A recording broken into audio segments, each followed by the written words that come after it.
Jalan Kultivasi Alam Dewa Sisen 9. Orang yang keluar adalah Yan Feiwen. Begitu turun dari kereta, dia mengabaikan semua orang dan langsung menatap kusir. Pak Li. Setelah memastikan bahwa orang di depannya memang Pak Li, pikiran Yan Feiwen menjadi kosong dan dia hampir melihat bintang-bintang. Saat ini pikirannya tidak terfokus pada hal itu, dan dia hanya mendengar sebagian kecil dari cerita para ksatria. Namun demikian, dia tahu bahwa para pengawalnya telah berselisih dengan orang-orang di dalam kereta. Sebenarnya itu Yang Mulia Pangeran. Seseorang mengenali Yan Feiwen dan segera berlutut. Seketika itu juga, orang-orang di sekitarnya berlutut di tanah, tidak berani mengangkat kepala mereka. Yang Mulia, kerumunan bergemuruh dan memberi hormat dengan upacara yang megah. Bagi orang biasa, Yang Mulia Pangeran bagaikan langit dan bumi, tak tergoyahkan. Mereka bahkan tak berani meliriknya, apalagi menyinggung perasaannya. Ini mengerikan, pemuda itu pasti akan mati, dan keluarganya juga akan ikut terseret. Seseorang diam-diam merasa kasihan pada Yang Xuan. Di antara kerumunan, seorang pemuda botak berlutut. Matanya melirik ke sana kemari, tetapi dia tidak memandang Yan Feiwen. Sebaliknya, dia menatap lekat-lekat kereta Yang Xuan, ekspresinya sulit ditebak. Yan Feiwen sama sekali mengabaikan penghormatan orang-orang dan bergegas ke kereta Yang Xuan, bertanya dengan cemas kepada Li Tua, "Kereta. Apa isinya?"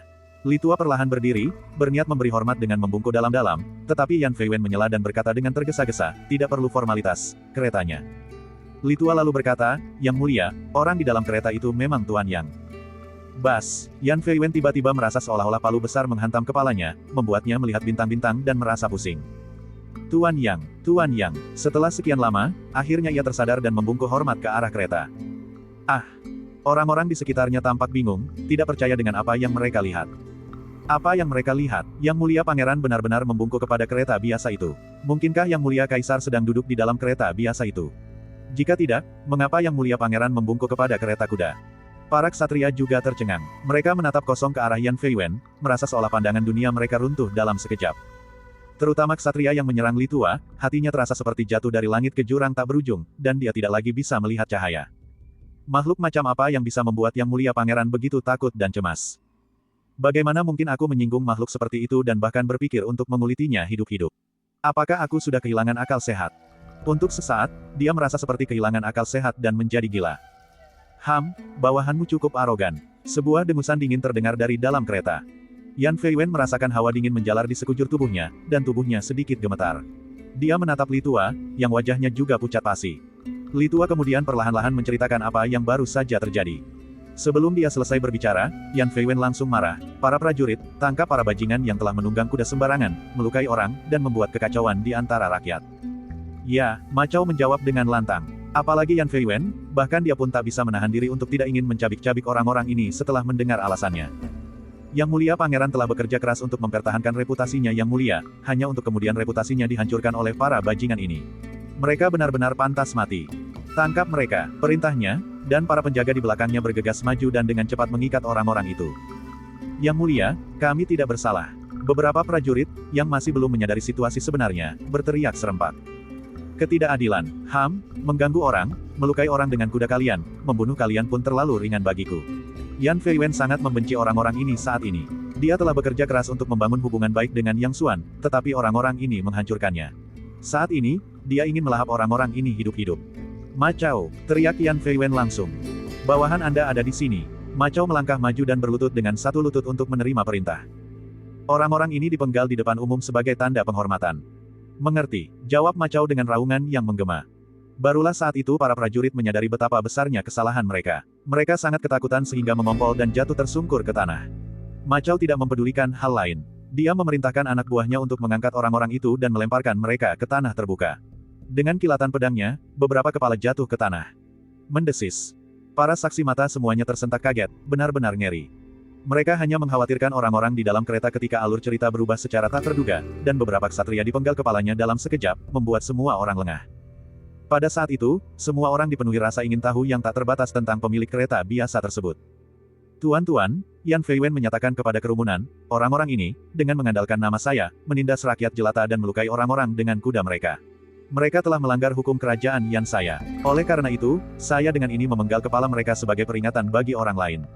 Jika ini terjadi lagi, Anda dapat melaporkannya langsung ke kediaman saya. Setelah terverifikasi, mereka akan dieksekusi tanpa ampun." Yang Mulia sangat bijaksana. Yang Mulia sangat bijaksana. Seketika itu juga, orang-orang yang berlutut bersorak dan menyanyikan pujian kepada Yan Feiwen. Dia memang tahu cara memenangkan hati orang. Yang Xuan tersenyum tipis di dalam kereta, menunjukkan sedikit apresiasi atas penanganan situasi yang tegas oleh Yan Feiwen. Tuan Yang, apakah menurut Anda pengaturan ini sudah tepat? Setelah menyampaikan pidatonya, Yan Feiwen membubarkan kerumunan dan kemudian berlari kecil menuju kereta Yang Xuan, berbisik kepadanya. Saat itu, dia merasa ragu dan keringat dingin mengalir di dahinya. Baiklah, ayo naik, aku perlu bicara denganmu, kata Yang Xuan dengan acuh tak acuh. Ya, Yan Feiwen naik ke kereta tanpa ragu-ragu. Li Tua, mari kita kembali ke kediaman. Setelah bertemu dengan orang yang dimaksud, Yang Xuan memutuskan untuk tidak pergi ke kediaman pangeran dan memberi perintah. Ya, jawab Li Tua, lalu membalikkan kudanya dan kembali ke arah semula. Ma Chao dan yang lainnya tidak berani pergi tanpa perintah Yan Feiwen. Hanya beberapa orang yang tersisa untuk mengurus mayat-mayat itu. Kemudian, termasuk kereta Yan Feiwen, mereka semua mengikuti dengan rapi di belakang kereta Yang Xuan. Dengan demikian, penduduk ibu kota Yan menyaksikan pemandangan ini. Sebuah kereta kuda biasa memimpin jalan, diikuti oleh kereta mewah, dan di belakangnya, barisan penjaga yang tertata rapi, pemandangan yang benar-benar megah. Sepanjang perjalanan, semua orang berspekulasi tentang identitas pemilik kereta biasa itu, ada yang mengatakan dia adalah pejabat tinggi, ada yang mengatakan dia adalah anggota keluarga kerajaan, dan sebagainya. Pemuda botak di antara kerumunan itu memiliki tatapan aneh di matanya. Setelah berdiri di sana sejenak, dia berbalik dan menghilang tanpa menarik perhatian siapapun. Bawahanmu perlu didisiplinkan dengan benar, kata Yang Xuan dengan tenang, sambil duduk bersila di dalam kereta. Ya, Yan Feiwen duduk berhadapan dengan Yang Xuan, tak berani membantah. Setelah terdiam sejenak, ia berkata, orang-orang itu baru saja diterima sebagai murid dan belum begitu memahami aturannya. Aku tak menyangka mereka akan begitu berani menyinggung guru yang hari ini. Mereka pantas mati. Bahkan hingga sekarang, dia masih sangat membenci orang-orang itu.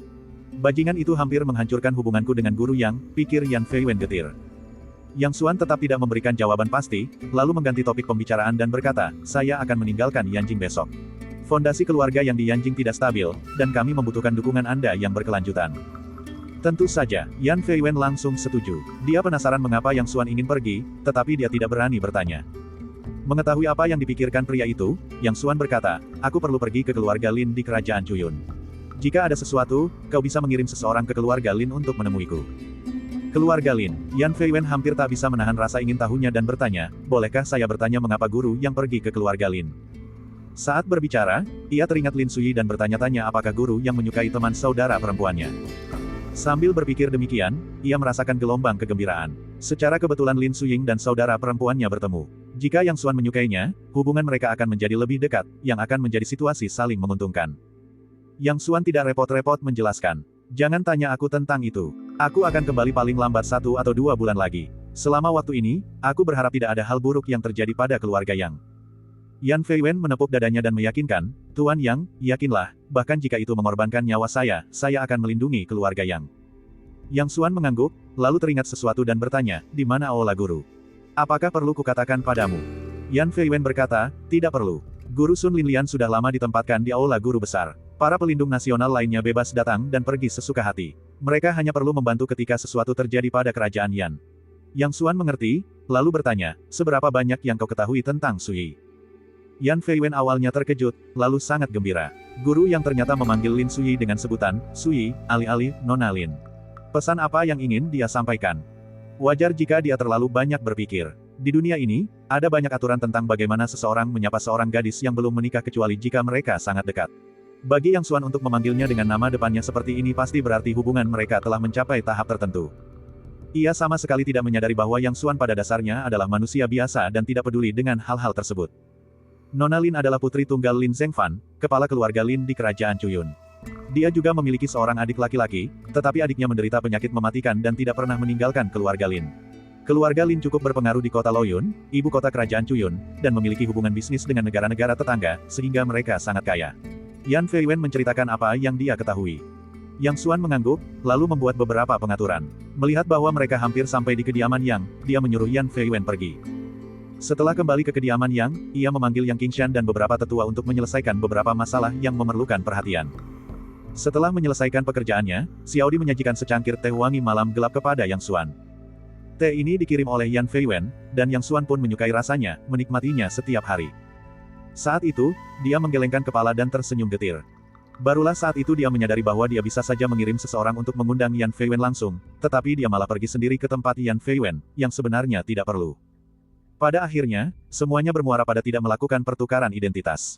Saat ini, dia bukan lagi seorang karyawan rendahan di bumi, atau murid tak dikenal dari keluarga Yang, tetapi seorang ahli bawaan yang kuat dan master penjaga kerajaan Yan. Statusnya sangat mulia, jauh di atas para pangeran. Jika ada sesuatu yang perlu dia lakukan, dia hanya perlu mengucapkan sepatah kata, dan seseorang akan secara otomatis mengurusnya untuknya. Tidak perlu baginya untuk bertindak sendiri. 30 tahun di sebelah timur sungai, sungai itu mengalir ke timur. Dia tak kuasa menahan desahan. Tuan, apa yang Anda katakan? Tanya Xiao Dai penasaran sambil menuangkan teh untuk Yang Xuan. Kapan aku akan memakanmu? Kata Yang Xuan sambil bercanda, memasang suasana santai. Ya ampun, Tuan, Xiao Dai langsung tersipu dari leher hingga wajahnya, tidak tahu harus meletakkan tangannya di mana, lalu berlari sambil menutupi wajahnya. Bab 82. Keesokan paginya, di bawah tatapan penuh dendam Xiao Dai, Yang Xuan dan Lin Sui menaiki kuda mereka dan pergi. Saudari, mengapa guru tidak menginginkan kita? Tanya Xiao Dai dengan cemberut, menolak untuk kembali bahkan setelah Yang Xuan menghilang dari pandangan. Secercah rasa tidak nyaman terlintas di wajah Xiao Mei. Ia tetap diam setelah mendengar itu, tidak yakin bagaimana harus menanggapi. Bagi mereka berdua, rasanya seperti menjadi eceng gondok tanpa akar. Mereka tidak punya pilihan lain selain mengikuti Yang Xuan. Selama Yang Xuan tidak menginginkan mereka tidak bisa merasa tenang. Mereka dipenuhi kecemasan dan spekulasi liar. Mungkin kita belum cukup melayani tuan kita. Gumam Xiao Mei, seolah berbicara pada dirinya sendiri. Dua kuda bagus yang disiapkan Lin Sui tentu saja bukan kuda biasa. Mereka diberi pakan terbaik dan dirawat dengan cermat, tepat pada waktunya untuk siap bekerja. Saat itu, kedua kuda tersebut telah keluar dari gerbang kota dan merasa sangat gembira. Mereka berlari kencang, dan meskipun Yang Xuan dan temannya ingin mereka memperlambat lari, mereka tidak bisa melakukannya dan hanya bisa membiarkan kuda-kuda itu berlari liar. Kami sedang bergegas ketika, tanpa menyadarinya, matahari sudah terbenam dan langit mulai gelap. Tuan Yang, hari sudah mulai gelap. Bagaimana kalau kita mencari tempat untuk beristirahat dan berangkat lagi besok pagi? Lin Sui menunggang kudanya mendekati Yang Xuan. Kemampuan berkudanya jauh lebih unggul daripada Yang Xuan, dan dia tidak menunjukkan tanda-tanda kelelahan sepanjang perjalanan. Sebaliknya, Yang Xuan tampak kesulitan untuk mengimbangi. Ini tidak ada hubungannya dengan tingkat kultivasi, ini murni soal keterampilan berkuda. Baiklah, Yang Xuan mengangguk setuju, tetapi ketika dia melihat sekeliling, tidak ada desa atau toko yang terlihat, tidak ada orang di sekitar, dan tidak ada rumah yang terlihat. Keduanya menghentikan kuda mereka dan saling memandang dengan kebingungan. Kedua kuda itu telah berlari dengan begitu gembira sehingga mereka melewatkan penginapan mereka. Tuan Yang, sepertinya kita harus mendirikan kemah di alam liar, kata Lin Sui sambil tersenyum kecut. Yang Xuan juga merasa agak tak berdaya, sambil menepuk kuda di bawahnya, si putih kecil, lihat apa yang telah kau lakukan. Dia menunggangi kuda putih, yang tentu saja dia beri nama Xiao Bai. Lin Suying merasa geli dan menepuk punggung kudanya sambil berkata, si hitam kecil, lihat apa yang telah kau lakukan. Kedua kuda itu mendengus tanda ketidakpuasan. Haha, Yang Xuan merasa geli dan tak bisa menahan tawa. Lin Suying menutup mulutnya dan terkekeh pelan, merasakan kedekatan dengan Yang Xuan. Di sana ada sekelompok pohon. Mengapa kita tidak bermalam di sana dan melanjutkan perjalanan kita besok pagi? Kata Yang Xuan sambil menunjuk ke sekelompok pohon yang tidak jauh dari situ. Lin Sui tentu saja tidak keberatan. Setelah masuk ke dalam hutan, kami melepaskan Little White dan Little Black. Kedua kuda itu terlatih dan secara alami tidak akan lari. Sebaliknya, mereka menemukan rumput yang lembut dan terus merumput.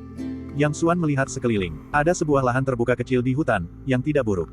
Lin Suying mengambil tenda kemah dari Xiao Hei dan berkata, Tuan Yang, sepertinya kita akan menginap di sini malam ini. Yang Xuan mengangguk, melihat sekeliling, dan melihat banyak sekali ranting layu berserakan. Dengan lambaian tangannya, ranting-ranting layu itu berkumpul menjadi satu tumpukan. Percikan api jatuh, dan dengan suara, whoosh, nyala api menyala. Saat itu, Lin Suying sudah mulai mendirikan tenda, dan Yang Xuan ikut membantu. Setelah banyak usaha, tenda akhirnya berhasil didirikan. Saat itu, hari sudah benar-benar gelap, dan kegelapan menyelimuti sekeliling. Di antara puncak pepohonan, bintang-bintang yang tak terhitung jumlahnya berkelap-kelip di langit, seperti peri-peri yang tak terhitung jumlahnya yang berkedip. Mereka berdua membawa beberapa bekal kering, tetapi Yang Xuan tidak lapar. Kultivasinya sudah cukup maju sehingga ia bisa bertahan tanpa makanan selama beberapa hari tanpa masalah. Namun, Lin Suying masih hanya manusia biasa, dan setelah seharian tanpa makanan, ia merasa sangat lapar. Tuan Yang, ini kue wijen buatan saya sendiri. Silakan dicicipi. Lin Sui mengeluarkan dua kue tipis dari tasnya dan memberikan satu kepada Yang Xuan. Yang Xuan mengambilnya dan menggigitnya. Ia mendapati teksturnya renyah dan rasanya enak, serta cukup lezat. Aku tidak pernah tahu kau memiliki kemampuan seperti itu, seru Yang Xuan dengan kagum. Lin Suying tersipu dan menggigit sedikit. Ekspresi nostalgia muncul di matanya sebelum dia berkata, ketika saya masih kecil, ibu saya selalu membuat kue wijen untuk saya. Setelah sekian lama memakannya, saya belajar cara membuatnya sendiri. Yang Xuan mengeluarkan kantung air dan memberikannya kepada Lin Suying, lalu dengan santai duduk di dekat api unggun. Jadi dia berasal dari keluarga dengan tradisi belajar yang panjang. Aku yakin dia akan sangat senang melihatmu kembali kali ini. Lin Suying mengambil kantung air, ekspresinya berubah muram setelah mendengar ini. Ibuku meninggal ketika aku berusia 7 tahun. Yang Xuan menatapnya dengan sedikit meminta maaf, maafkan aku. Tidak apa-apa, Lin Sui tersenyum manis, seperti bunga yang mekar. Semua itu sudah berlalu. Yang Xuan menggigit kue wijen itu dan melanjutkan, di kampung halamanku, ada legenda yang mengatakan bahwa setelah orang meninggal, Yama, Raja Neraka, menilai kebaikan dan keburukan hidup mereka. Orang baik akan masuk ke tanah suci kebahagiaan tertinggi, menikmati kedamaian dan ketenangan abadi, dan mencapai pembebasan besar. Atau mereka bereinkarnasi ke dalam keluarga kaya, menikmati kehidupan mewah. Orang jahat dilemparkan ke 18 tingkat neraka, menderita segala macam siksaan duniawi, dan tidak akan pernah terlahir kembali. Kurasa ibumu sudah bereinkarnasi ke dalam keluarga kaya, menikmati kehidupan yang berlimpah, jadi kau tidak perlu terlalu sedih. Lin Sui sangat terkejut, saya telah berkeliling dunia dan mengunjungi banyak negara, mengapa saya belum pernah mendengar hal seperti ini? Kota kelahiran Guru Yang, apakah itu kota Taiping? Yang Xuan terkejut, lalu menyadari bahwa reinkarnasi adalah konsep Buddha yang berkaitan dengan kehidupan masa lalu, dan konsep seperti itu tidak ada di dunia ini. Tiba-tiba ia teringat sesuatu. Saat ia bertarung melawan Sun Chongming hari itu, gerakan terakhir yang ia gunakan terasa menyeramkan dan seolah-olah mengandung hantu-hantu pendendam yang tak terhitung jumlahnya. Jika dunia bawah tidak ada di dunia ini, lalu dari mana datangnya hantu-hantu pendendam dan roh-roh kesepian itu? Dia begitu larut dalam pikirannya sehingga sejenak lupa menjawab pertanyaan Lin Sui. Melihat Yang Xuan menatap api dengan saksama, Lin Sui bertanya-tanya apa yang sedang dipikirkannya. Ia merasa bahwa di bawah cahaya api, wajah muda Yang Xuan tampak memancarkan aura magis yang mempesona. Untuk sesaat, ia pun terdiam. Setelah sekian lama, Yang Xuan tersadar. Saat mendongak, ia mendapati Lin Suying menatapnya dengan tatapan kosong. Nona berpakaian biasa, apa yang Anda lihat? Tanya Yang Xuan. Ah, Lin Sui tiba-tiba tersadar, wajah cantiknya memerah, dan dia menundukkan kepala karena malu, berkata dengan malu-malu, bukan apa-apa, bukan apa-apa. Yang Xuan, tanpa curiga sedikit pun, menggerakkan telinganya dan tiba-tiba berkata, makanan lezatnya ada di sini. Apa? Lin Sui bingung dengan pikirannya yang melayang-layang dan bertanya dengan terkejut. Yang Xuan tidak menjawab, sosoknya tiba-tiba menghilang dari tempat itu dan muncul kembali sebelum Lin Sui sempat bereaksi, membawa 2 ekor kelinci liar yang gemuk di tangannya. Jika aku memakan salah satu panekukmu, aku akan memanggang kelinci untukmu, kata Yang Xuan sambil tersenyum. Lin Suying merasa geli dan tertawa, aku tidak menyangka guru yang memiliki selera yang begitu tinggi. Kalau begitu, aku akan menunggu untuk makan. Setelah menghabiskan beberapa hari bersama, Lin Suying juga merasa bahwa meskipun Yang Xuan adalah seorang ahli Xiantian, dia sama sekali tidak sombong dan sangat mudah diajak bergaul. Lihatlah aku menunjukkan keahlianku, kata Yang Xuan sambil tersenyum. Saat dia berbicara, cahaya keemasan bersanyau, dan seekor kelinci liar sudah terkoyak isi perutnya. Mata Lin Suying dipenuhi rasa ingin tahu. Ini adalah kali kedua dia melihat cahaya keemasan misterius Yang Xuan, tetapi dia masih belum mengerti. Dia ingin bertanya, tetapi dia tahu bahwa menanyakan rahasia bela diri orang lain adalah hal yang sangat tabu, jadi dia hanya bisa menekan rasa ingin tahunya. Setelah mencabuti bulu kelinci, Yang Xuan menemukan cabang pohon dan mulai memanggang daging kelinci. Lin Sui memperhatikan sejenak, matanya dipenuhi tawa, matanya melengkung seperti bulan sabit di langit. Setelah sekian lama, Yang Xuan menatap bercak gelap di ranting itu dan merasa sangat malu hingga ia berharap bisa menghilang ke dalam celah di tanah. Lin Suying tak tega mempermalukannya, jadi dia mengambil daging kelinci gosong dari tangannya, merobek sepotong, dan memasukkannya ke mulutnya. Dia kesulitan menelannya dan tak bisa menahan diri untuk sedikit mengerutkan kening. Dia ingin membantu Yang Xuan keluar dari kesulitan, berpikir bahwa apapun yang terjadi, dia harus mengucapkan beberapa kata pujian, tetapi daging kelinci itu sangat menjijikkan sehingga dia tidak sanggup mengatakan apa yang telah dia siapkan. Haha, aku mempermalukan diriku sendiri. Yang Xuan, di sisi lain, berkulit tebal dan dengan cepat menghilangkan rasa malunya, kasihan sekali kelinci liar ini. Ia bahkan tidak bisa beristirahat dengan tenang setelah mati. Aku malah membakarnya sampai hangus. Kasihan sekali. Mendengar itu, Lin Sui dengan lembut menutup mulutnya dan berkata, seni bela diri guru yang tak tertandingi dan kultivasinya tiada duanya. Dia pasti tidak akan membuang waktunya untuk hal lain. Kelinci liar ini mungkin tidak akan menyalahkanmu. Setelah mengatakan itu, keduanya saling pandang sejenak lalu tertawa bersamaan. Setelah keributan itu, keduanya merasa telah mengembangkan pemahaman yang aneh dan misterius satu sama lain. Pada akhirnya, Lin Sui mengambil sisa kelinci dan memanggangnya. Tak lama kemudian, aroma harum tercium keluar. Keduanya makan daging kelinci, memandang bintang-bintang, dan merasa sangat nyaman. Apakah kau punya anggur? Tanya Yang Xuan tiba-tiba. Ya, Lin Suying tersenyum, mengeluarkan botol anggur dari samping, dengan hati-hati membuka tutupnya, dan menyerahkannya kepada Yang Xuan. Yang Xuan mengambil botol anggur, menengadahkan kepalanya ke belakang dan meneguknya dalam-dalam, segera merasakan aroma harum yang tertinggal di mulutnya. Anggur yang luar biasa, mata Yang Xuan berbinar saat dia berseru. Lin Sui tersenyum dan berkata, anggur ini disebut embun bulan mabuk. Ini adalah minuman khas kampung halaman saya. Produksinya sangat sedikit, rasanya lembut dan halus, dan saya hanya punya sedikit yang tersisa. Tepat ketika Yang Xuan hendak mengatakan sesuatu, matanya tiba-tiba menyipit, dan dia berdiri, wajahnya muram dan serius, menatap kegelapan di depannya. Lin Sui bertanya-tanya apa yang telah terjadi dan hendak bertanya ketika tiba-tiba terdengar sebuah suara. Anggur yang harum sekali, anggur yang harum sekali. Lin Sui terkejut dan tiba-tiba berdiri, menghadap ke arah suara itu bersama Yang Xuan. Ketuk ketuk ketuk, terdengar langkah kaki, dan sesaat kemudian, seorang pria bertubuh kekar muncul dari kegelapan. Pria bertubuh kekar itu tampak biasa saja, tidak bersenjata, dan berpakaian sederhana, dengan bekas luka panjang yang mencolok di pipi kirinya. Bulu kuduk Yang Xuan berdiri, dan dia merasakan hawa dingin menjalar dari telapak kakinya. Meskipun orang di depannya jelas-jelas berdiri di sana, dia sama sekali tidak bisa merasakan keberadaan orang itu. Perasaan aneh ini membuatnya sangat tidak nyaman. Jika orang ini tidak sengaja membuat suara, dia tidak akan menyadarinya sama sekali. Pada saat yang sama, orang ini memberinya perasaan seperti binatang buas dari zaman purba, yang sangat berbahaya. Sebelum dia sempat mengajukan pertanyaan, orang di depannya tiba-tiba berubah menjadi lubang hitam, langsung menelan semua inderanya dan menghilang tanpa jejak. Seorang maestro sejati. Yang Xuan terkejut, energi spiritualnya melonjak, dan dia sedikit terhuyung, siap bergerak kapan saja. Pria itu memandang Yang Xuan dengan senyum tipis dan tiba-tiba berkata, "Nak, kau cukup menarik. Namun, kau tidak perlu gugup. Aku tidak bermaksud jahat padamu." Saat dia berbicara, seluruh sikapnya berubah, bertransformasi dari jurang kegelapan menjadi sinar matahari musim semi yang hangat, begitu menenangkan sehingga tidak menimbulkan permusuhan dan membuat seseorang merasa benar-benar nyaman. Yang Xuan menjadi lebih waspada dari sebelumnya, dan tebasan bulan emas telah disiapkan secara diam-diam untuk dilepaskan kapan saja. Lin Sui sama sekali tidak menyadari semua perubahan ini. Dia hanya merasa bahwa kemunculan pria yang memiliki bekas luka di depannya terlalu tiba-tiba dan mencurigakan. "Siapakah kau?" tanya Yang Xuan dengan suara serius. Tapi orang-orang yang lewat datang ke sini karena aroma anggurnya. Pria berbekas luka itu mengabaikan permusuhan Yang Xuan, berjalan sendiri, duduk di tanah, dan berkata dengan gembira, "Ada daging kelinci juga." Tanpa ragu-ragu, dia mengulurkan tangan dan mengambil daging kelinci dari api, lalu mulai makan dengan lahap. Yang Xuan dan Lin Sui saling pandang, ragu-ragu untuk berkata apa. Bab 83. Hei, nak, bolehkah aku minum beberapa gelas denganmu? Pria yang memiliki bekas luka itu tidak memiliki konsep sopan santun. Dia makan daging kelinci dengan lahap sambil melambaikan tangan ke arah Yang Xuan. Melihat kemurahan hati dan kebaikannya, Yang Xuan tiba-tiba tersenyum, secara halus memberi isyarat kepada Lin Sui untuk datang ke belakangnya sebelum dengan santai duduk dan berkata, "Senior, anggur saya ini sangat berharga dan sangat langka." Lin Sui merasakan kehangatan di hatinya ketika melihat sikap Yang Xuan, lalu ia dengan lembut berjalan di belakangnya dan berdiri diam. "Cek, jangan kira aku tidak mendengarmu. Anggur ini jelas diproduksi di kota asal wanitamu. Paling-paling, anggur ini langka.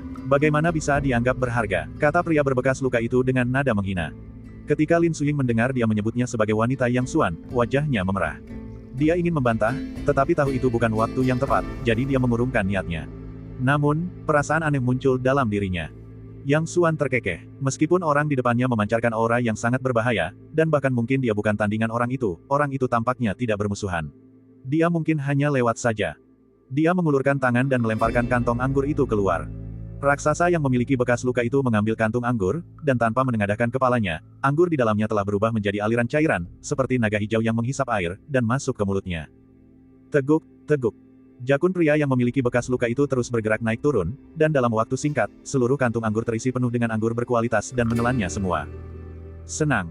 Setelah menghabiskan minumannya, pria yang memiliki bekas luka itu dengan santai melemparkan botol anggur ke samping, bersendawa, dan berkata, "Sudah lama sekali saya tidak menikmati minuman yang begitu memuaskan." "Senang kau menyukainya, senior. Tapi jika kau menginginkan lebih, sudah tidak ada lagi," kata Yang Xuan sambil tersenyum. "Cukup, cukup. Di tengah antah berantah, anggur seenak ini sudah lebih dari cukup."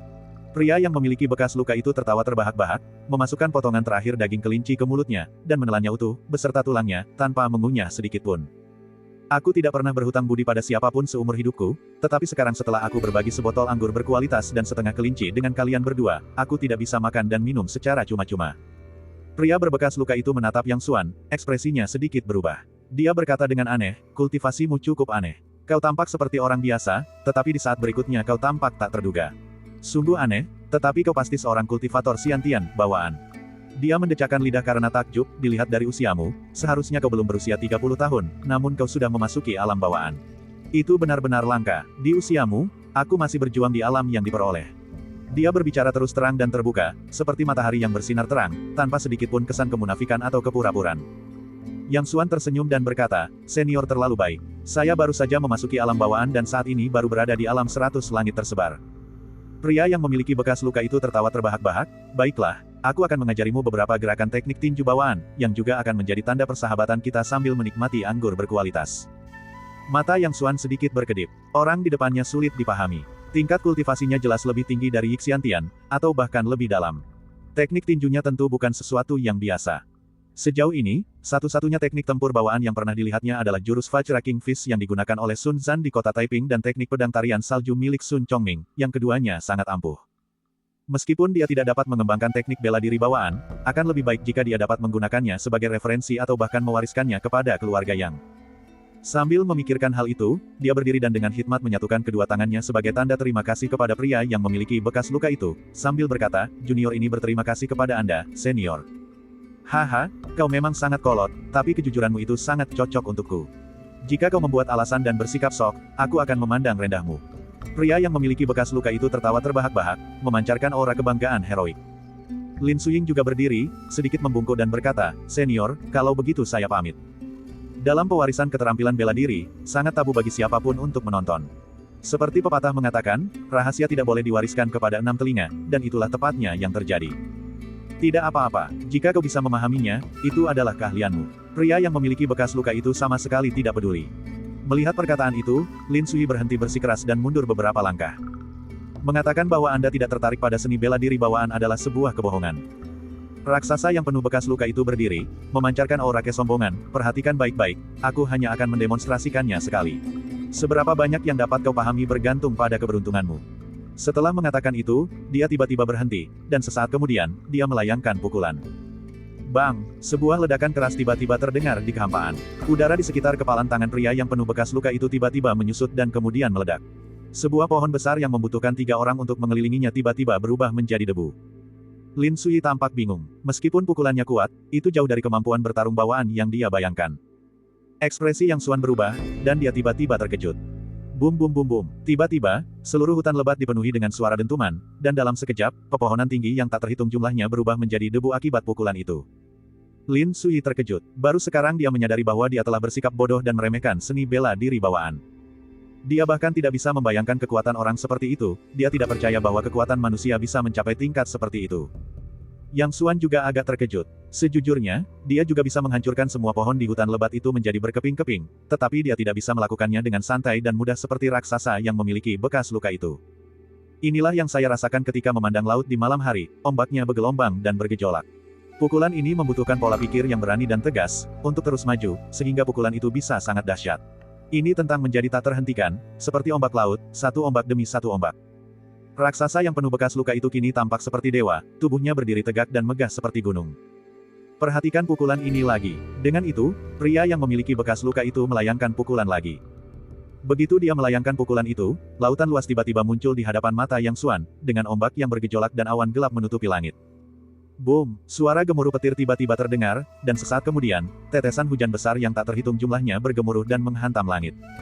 Bang bang bang bang bang! Suara-suara tak terhitung jumlahnya terdengar, dan Yang Xuan ketakutan. Ilusi itu lenyap, membuat Yang Xuan dan Lin Suying tercengang. Di permukaan tanah, dalam radius 100 meter, selain tempat ketiga orang itu berdiri, sisa tanah tampak seperti telah ditembus oleh panah raksasa, meninggalkan kawah tak terhitung jumlahnya setebal lengan. Pukulan ini terinspirasi dari badai dahsyat di laut. Pukulan ini kuat, menyeluruh, dan memiliki jangkauan luas, sehingga cocok untuk melawan banyak lawan. Melihat kawah-kawah yang tak terhitung jumlahnya di tanah, Yang Xuan berkeringat dingin. Dia tidak merasakan apapun dari pukulan pertama, tetapi pukulan kedua sekuat langit dan bumi, sangat menakutkan. Pada saat itu, rasa puas diri yang sedikit ia rasakan karena kelancaran perjalanannya selama periode ini lenyap tanpa jejak.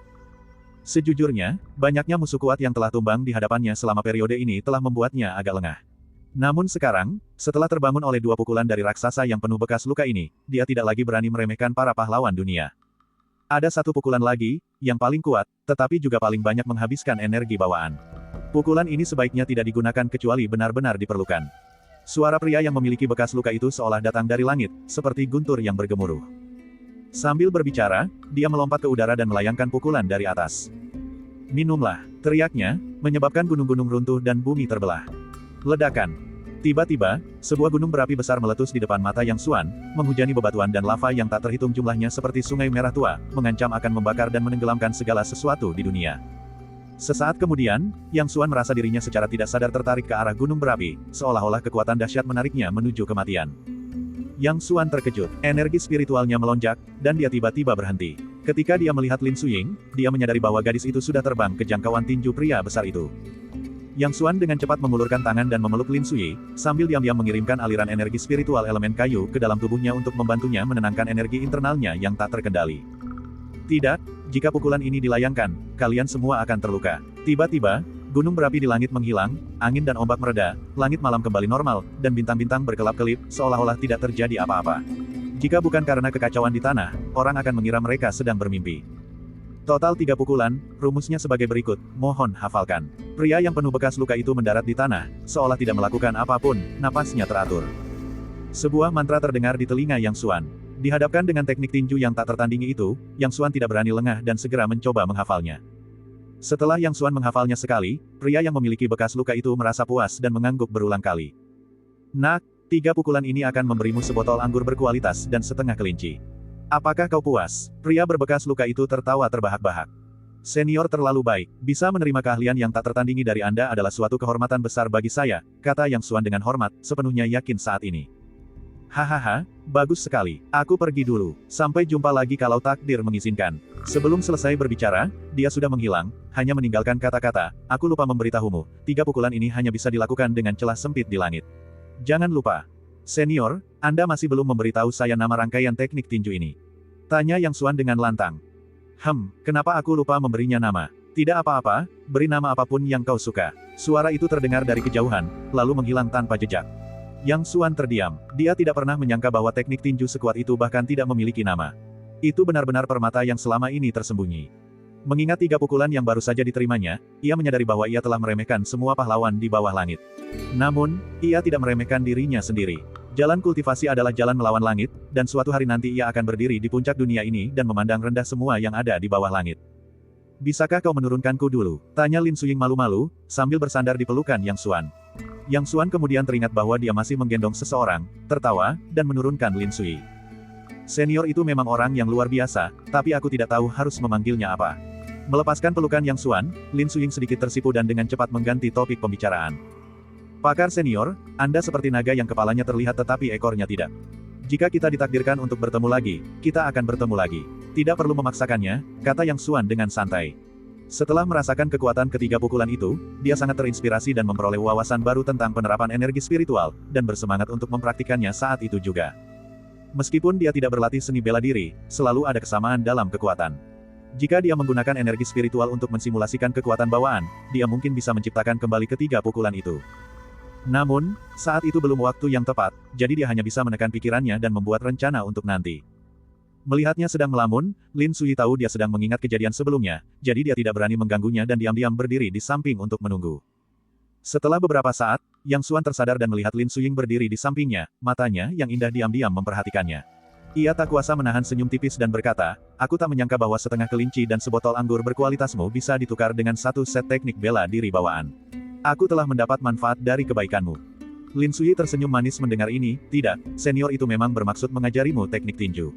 Jika hanya aku sendiri, meskipun aku memanggang 10 atau 8 kelinci dan menyajikan 100 kendi anggur berkualitas, senior itu bahkan tidak akan melirikku. Kebaikan hati Lin Suying menghangatkan hati Yang Xuan. Namun, pada akhirnya, ia mampu memperoleh rangkaian teknik tinju ini berkat Lin Suying, dan ia harus mencari cara untuk membalas budi keluarga Lin di masa depan. Dia tidak bermaksud mewariskan rangkaian teknik tinju ini kepada keluarga Lin, pertama karena rangkaian teknik tinju ini membutuhkan ranah langit satu garis untuk dilakukan, sehingga mewariskannya tidak akan ada gunanya. Kedua, bukankah kau pernah mendengar pepatah, orang biasa tidak bersalah, tetapi ia bersalah karena memiliki harta karun. Jika ia mewariskan teknik bertarung bawaan ini kepada keluarga Lin sekarang, itu bisa membawa kehancuran total bagi mereka. Sebenarnya, dia tidak berniat mewariskan rangkaian teknik tinju ini kepada anggota keluarga yang sampai muncul seorang ahli dengan bakat alami di dalam keluarga tersebut.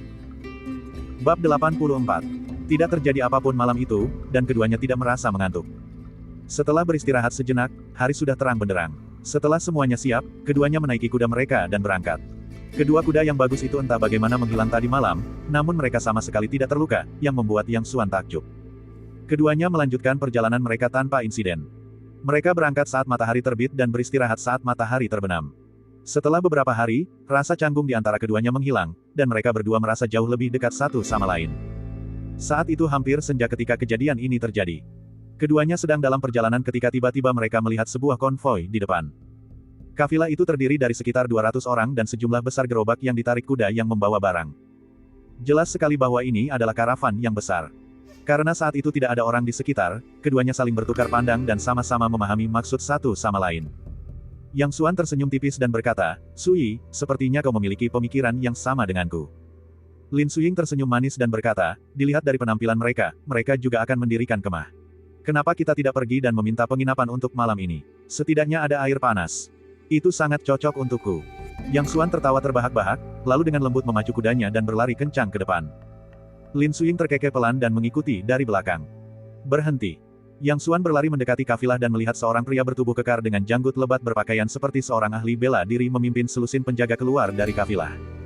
Pria berjenggot itu mengamati Yang Xuan, lalu melirik Lin Suying di belakangnya, secerca kelegaan terpancar di matanya, sebelum menangkupkan kedua tangannya dan bertanya, "Siapa kalian berdua, dan apa yang membawa kalian kemari?" Yang Xuan Wei mengepalkan tangannya dan berkata, "Aku dan saudaraku sedang dalam perjalanan pulang untuk mengunjungi kerabat kami. Kami melewati tempat ini ketika tanpa sengaja kami kehilangan tempat penginapan kami. Kami ingin bertanya apakah kami bisa beristirahat di sini untuk malam ini." Mendengar itu, pria berjenggot itu tampak gelisah dan sangat ragu-ragu. Dia hanyalah kapten pengawal kafilah dan tidak memiliki wewenang untuk memutuskan apakah orang luar akan menginap atau tidak. Setelah berpikir sejenak, dia berkata, "Mohon tunggu sebentar sementara saya berkonsultasi dengan guru saya sebelum mengambil keputusan." Yang Xuan mengangguk, dia bisa memahaminya. Saat bepergian, selalu lebih baik untuk berhati-hati. Karena asal-usul kedua individu ini tidak diketahui, sebagian besar kafilah pasti akan waspada terhadap mereka. Sebelum pria berjenggot itu pergi, dua orang lagi muncul dari belakang. Salah seorang dari mereka bertanya, "Zhang Gui, apa yang terjadi? Siapa mereka?" Pria berjenggot itu bernama Zhang Gui, dan dia adalah kepala pengawal yang disewa oleh pemilik kafilah. Setelah mendengar itu, Zhang Gui berkata, "Bos Li, kedua orang ini adalah kakak beradik yang sedang lewat dan ingin bergabung dengan kafilah kami untuk bermalam." Nama asli Bos Li adalah Li Changgui, dan dia adalah salah satu orang yang bertanggung jawab atas kafilah ini. Tidak. Seorang pria tua lain yang mengenakan pakaian biru mengerutkan kening dan berkata, "Kedua orang ini tidak diketahui asal-usulnya. Bagaimana mereka bisa diizinkan menginap di karavan? Jika terjadi sesuatu yang tidak diinginkan, siapa yang akan bertanggung jawab?" Pria tua berbaju biru itu bernama Wang Tongpo, dan dia juga salah satu pemilik karavan. Saat ia berbicara, tatapan Wang Tongpo menyapu Lin Sui. Namun, tatapannya tidak bertahan lama, dia hanya meliriknya sekilas sebelum mengalihkan pandangannya. Setelah berkelana di dunia persilatan selama bertahun-tahun, dia sangat berpengalaman. Sekilas, dia tahu bahwa Yang Xuan dan temannya bukanlah orang biasa. "Maaf kalau saya terlalu terus terang, tetapi kalian berdua berpakaian cukup rapi dan bepergian sendirian." Wang Tongpo mengerutkan kening, dan dia bahkan tidak ditemani pengawal. Dia pasti seorang ahli energi internal. Aku heran mengapa dia bersikeras tinggal di sini bersama kita. Yang Xuan diam-diam memujinya, karena tidak ada seorang pun di dunia persilatan yang mudah dihadapi. Dia berkata dengan lantang, "Bos ini menebak dengan benar. Nama saya Yang Fan, dan saya berasal dari ibu kota Yan. Saya memang tahu beberapa trik permainan ini, tetapi saya hanyalah seorang pemula dan tidak ada yang perlu dibanggakan. Saya dan saudara saya tidak memiliki niat jahat. Kami hanya ingin meminta penginapan untuk malam ini. Kami harap Anda dapat membantu kami." Wang Tongpo dan Li Changgui saling bertukar pandang dan ragu sejenak sebelum berkata, "Saat Anda berada di luar, setiap orang pasti mengalami saat-saat yang tidak menyenangkan. Secara logis, saya seharusnya berbuat baik untuk orang lain, tetapi dunia sedang tidak damai akhir-akhir ini, dan kami tidak berani menerima Anda begitu saja. Silakan anggap seperti di rumah sendiri." Yang Xuan dan Lin Sui saling pandang, bertanya-tanya apakah mereka harus bermalam di luar lagi.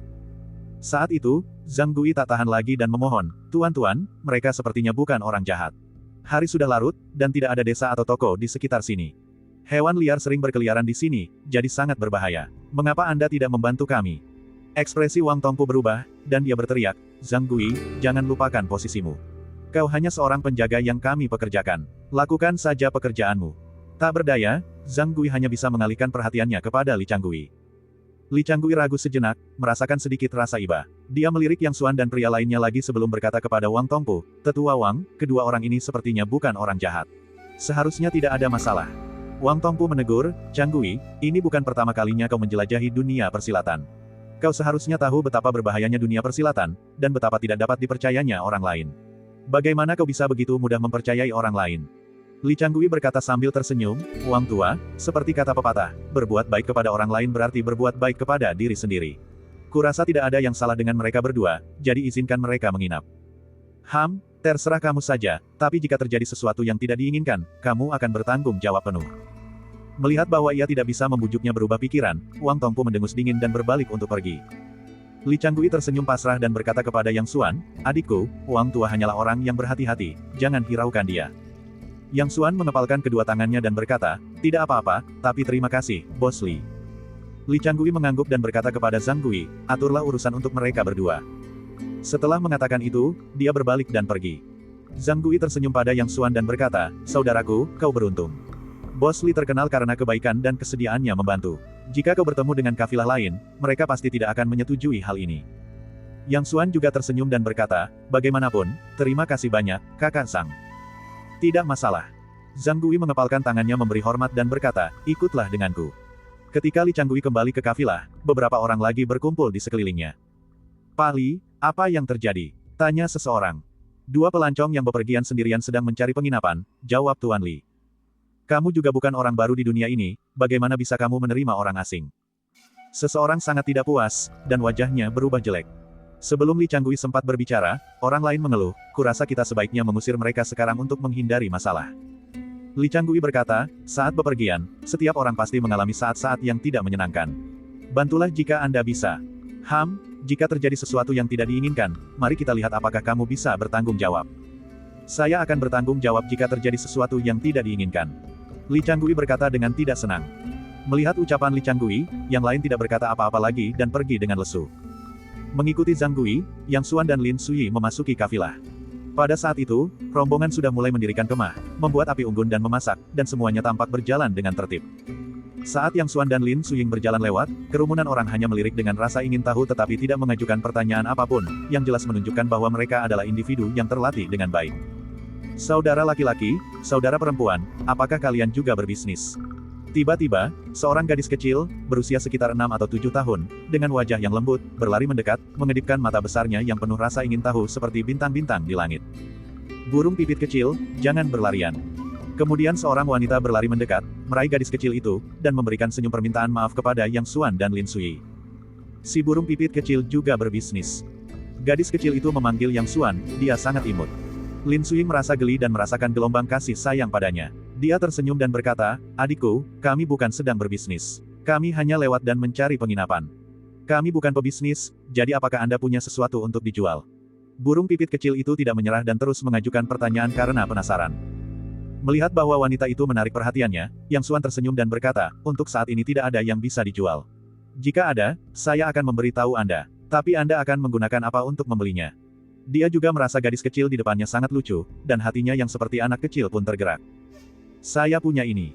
Gadis kecil itu mengeluarkan 2 cangkang kerang cantik dari sakunya dan berkata dengan bangga. "Permisi." Wanita itu merasa sangat malu, mengambil burung pipit kecil itu, dan meminta maaf kepada Yang Xuan. "Tidak apa-apa." Yang Xuan tersenyum dan melambaikan tangan kepada Xiao Kuer sebelum pergi bersama Lin Sui. Lin Suying tersenyum pada gadis kecil itu dan berkata, "Selamat tinggal, burung pipit kecil." Mengikuti Zhang Gui, kami tiba di balik tembok rendah yang dibentuk oleh kereta kuda. Ada beberapa tenda rendah, dan 3 atau 4 orang sibuk di luar tenda-tenda itu. "Kalian berdua sebaiknya bermalam di sini dan pergi secepat mungkin besok," kata Zhang Gui. "Terima kasih," kata Yang Xuan. "Sama-sama," kata Zhang Gui sambil berbalik dan pergi. Baik Yang Xuan maupun temannya bukanlah orang yang pilih-pilih. Meskipun tempat itu sederhana, namun tetap jauh lebih baik daripada padang gurun yang terpencil. Terdapat juga tenda-tenda, dan sebuah panci besi diletakkan di atas api unggun untuk merebus air. "Aku harus memanggilmu apa, saudaraku?" Setelah Zhang Gui pergi, seorang pria yang tampak berusia sekitar 40 tahun menghampiri Yang Xuan dan menangkupkan tangannya sebagai salam. "Panggil saja aku Yang Fan." Yang Xuan enggan mengungkapkan nama aslinya, jadi dia memberikan nama palsu, "Ini adik perempuanku, Yang Su." Lin Suying menatap Yang Xuan dengan tatapan mencela. Ia memang setahun lebih tua dari Yang Xuan, tetapi di mulut Yang Xuan, ia dipanggil adik perempuannya. "Oh, nama saya Hesi, Anda bisa memanggil saya Lao He." Pria itu menyapa mereka dengan akrab, lalu bertanya, "Kalian berdua, kakak Yang dan saudari Yang, mau pergi kemana?" Yang Xuan mengikat Xiao Bai dan Xiao Hei ke satu sisi sebelum berkata, "Kami pulang untuk mengunjungi kerabat dan tidak ingin ketinggalan tempat menginap. Untungnya, Bos Li cukup baik hati membantu kami, kalau tidak kami harus tidur di alam liar." Pada saat itu, yang lain juga berkumpul, mengobrol dan berbicara dengan Yang Xuan. Lin Sui memandang Yang Xuan dengan cemas, takut dia akan kehilangan kesabaran. Namun, melihat Yang Xuan tersenyum dan selalu tampak ramah, dia merasa lega. Setelah beberapa percakapan, Yang Xuan memperoleh pemahaman umum tentang susunan kafilah tersebut. Rombongan ini sebenarnya terdiri dari beberapa pemilik bisnis. Tuan Li yang mereka temui hanyalah orang terpilih yang bertanggung jawab atas hal-hal yang berkaitan dengan bisnis.